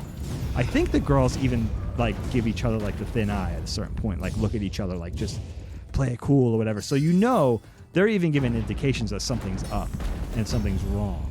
And it turns into this whole, you know, this whole thing where they have to run away and everything. I love that scene. I think it's really good. You know, you think of the chicks dancing together, they're drinking, they're smoking, they're pairing off, you know, they're like, you could choose whoever you want. It's like this fantasy situation. They're thrust into this fantasy situation in the middle of all this danger. You know, so they're just hoping it's like not too good to be true, but it turns out that it is too good to be true. It's great. It's a very memorable scene. And all the female gangster actresses, the Lizzies, they're good. They give some of the most memorable performances, I think. They're really good for, like, you know, probably, I don't know if any of them went on or who went on to be, you know, in TV and movies, but you would think, because of their ages, that this was a pretty early role for most of them. I think they did a really good job, especially because they were probably, you know, again, low budget movie. You know, I think the performances, I wanted to ask you that, Kyle, like, where do you leave the performances on a whole? What do you make of the performances on a whole? Do you think the acting is 80% good and 20% bad, or 20% good and 80% bad? Like, what's the overall feeling that you have for the acting in the film? Yeah, like as I said at the top, I feel like in a way it's really even. I don't think that there's any like totally standout performance, and I don't think that there's any performance that, you know, like Rick Ollie in Phantom Menace, where you're like, the fuck? You know, where there's just like a performance that just takes you out of the scene. I think everyone really does a nice job. It seems like it was probably meaningful work for all these people. And again, with a $4 million budget, they didn't, which is nothing then and certainly nothing now for a movie. They didn't have a lot of money to pass around for the personnel, especially because they probably had to pay all sorts of permit fees and all sorts of shit in New York. It would be interesting to see the breakdown of how much they were even actually able to pay for personnel. And so I think that the performances were really even. And I really like the Lizzies just because of that, like you said, that siren call in the long game. When you first see them, they're like all, it's very campy, like they're all huddled together, like in this almost anime pose, like at the bottom of the stairs with their umbrellas and stuff. So it was pretty cool. I like them a lot. I dig it. And yeah, I think the performances are really even, which is nice. And that's more than you can say about a lot of movies that are made either on a budget or with huge production values. No one really stands out one way or the other, which is probably fun. The only other gang we haven't touched on are the punks, which are the kind of hillbilly looking dudes in the subway station. Now, the first one you see of these guys is on roller skates. And when I saw that, I didn't remember the scene at all. And I was like, oh, I hope they're all on roller skates, because that would have been like ultimate camp. I would have absolutely loved that if all of them were. But no, they weren't. And actually, it's funny because when they all get together, you realize that the dude like on the roller skates takes out a switchblade, and you realize like he's 5 inches shorter than everyone else in that group with his skates on. So I thought that was kind of a cool visual. But they're the ones that fight in the men's room of the subway station, and it's like a really pretty crazy fight. Apparently pretty difficult for them to get done on film. It took them a while, and it was pretty realistic. What I think about what's funny about all of the fights in this, and maybe what makes it more campy than even the different gangs and the costumes and stuff, is just like how not violent the fights are in some way. Like when they're fighting the baseball furies and they're like hitting them in the bat in their bats with like in the chest and stuff, it's like they're all alive at the end. It's like these dudes would be dead if they were fighting with baseball bats. And the same thing in this fight here, when they all have like switchblades and chains, and it's a really cool shot because they all like jump out of the stalls and stuff, but like no one dies. They're getting thrown into like mirrors and bashed their heads over sinks and like everyone's just kind of alive at the end. So that's kind of funny. But I think the punks are probably the least notable gang visually, but some of them, actually one of them in particular looks like Super Mario. He has like I think a red shirt on and like blue suspenders or something like that. But yeah, they're cool. What do you think of those guys? I really do wish that they were all on roller skates. It would have been very impractical, but that would have been awesome. I feel like it's a missed opportunity. Definitely. It's almost like, did they think of it, or did they just not have actors that were that competent on roller skates?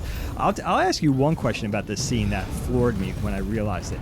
Were there subway stations with actual arcade machines and pinball machines in them? I did notice that. Yeah, that's awesome. What was that? Or was that just thrown in to add a little ambiance in the background or make it a little more fantastic? Because I don't remember that being a thing. I mean, let alone men's rooms and subways. That's jacked. And that, first of all, that men's room was huge. It was huge inside. They got inside. I thought it was going to be like 2 stalls. It's like this 20-stall men's room. Yeah, now, with troughs and everything. Yeah, right. Like, who knows? Yeah. Maybe they had them. I don't know. But it seems like, especially during that era, that seems like a dicey proposition. But I think it's a fun fight. It seems like that fight, things get real over the top. They get real Dragon Ball-y real quick. It's like guys getting through, leaving the imprint in the stone wall. It gets very Matrixy all of a sudden. There's a lot of broken stall doors in that. Like a lot of broken wood, a lot of broken subway tile. Like it gets really dire. A lot of body slamming in that scene on both ends. Definitely. It's fun. It's Yeah, fun. it's wild. It's a fun scene. It's a Yeah, fun it's scene. great. And you know what? That might be the only gang. They're completely silent. They don't say one word. That's right? true. They don't That's say, a good point. They Yeah, don't say anything. anything. And I think that's one of my favorite quotes too, because Mercy, who we'll talk about, I'm sure soon, she says to him, like, she says to Swan, like, they're following you, or whatever. And he says, I had to write this down because I wanted to get it right. He says, I know they're on my ass, but now they know I know it. Yeah. Right? It's awesome. Yeah, he's such a dickhead. Yeah. It's such a dick. Such a memorable scene. I love that scene. And is that one of the last? Is that the last gang fight they have before they make it? Before they confront the rogues. Yeah, exactly. Yeah, that's it. Because then they get home. Yeah. Kevin Tejada wrote into us actually on Patreon.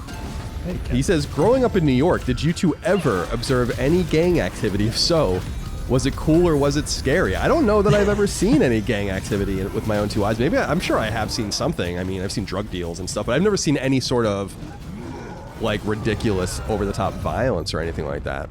Did you ever see anything in New York or anywhere else in your time? No, I'm trying to think if I've never seen anything. I don't know if I've ever told this story on the podcast before, but the funniest thing that happened, not funny, it was scary at the time, happened to me in New York was, as Colin knows, I almost always worked, I worked most of my career in New York City, in Manhattan, but I almost always worked from Midtown to Uptown. I never really worked downtown. The first gig I really did downtown was probably in 2010. I worked at a production house down there doing animating commercials and stuff. But early in my career, for the first decade of my career, I never worked downtown. But we would always go out downtown. So we would always go down to the Village at night after work to bars or whatever. Not always, but once a week, once every 2 weeks. For whatever reason, our social destinations were always downtown, and I didn't know downtown. I didn't know the Village. I didn't know it at all. Like I always used to make the joke, like if you put me on a subway train and brought me down to the Village, and you could have told me I was in any city, I would have bought it.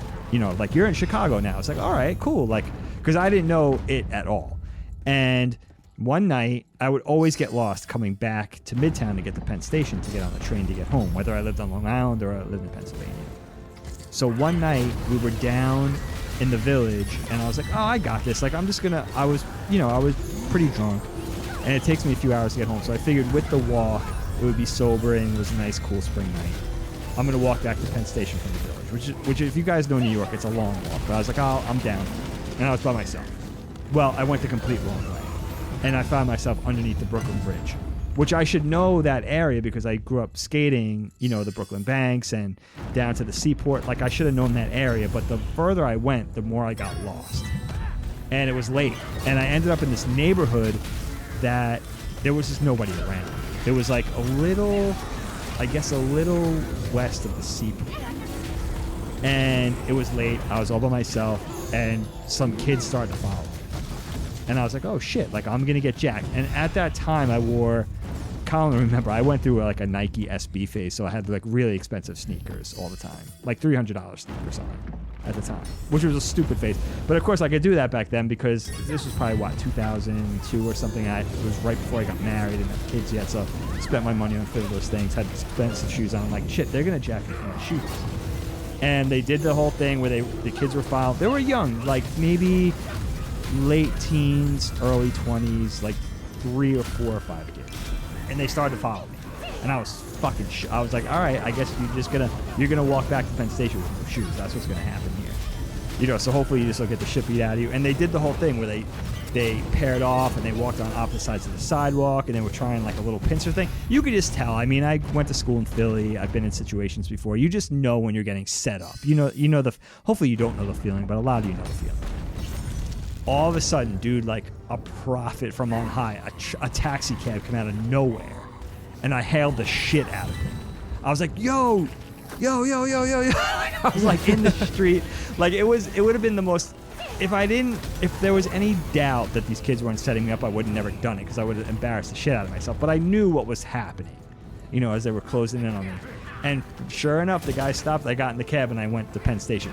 That was the only experience I ever had like that, which is interesting because a lot of my friends, not gang. This isn't gang related necessarily, but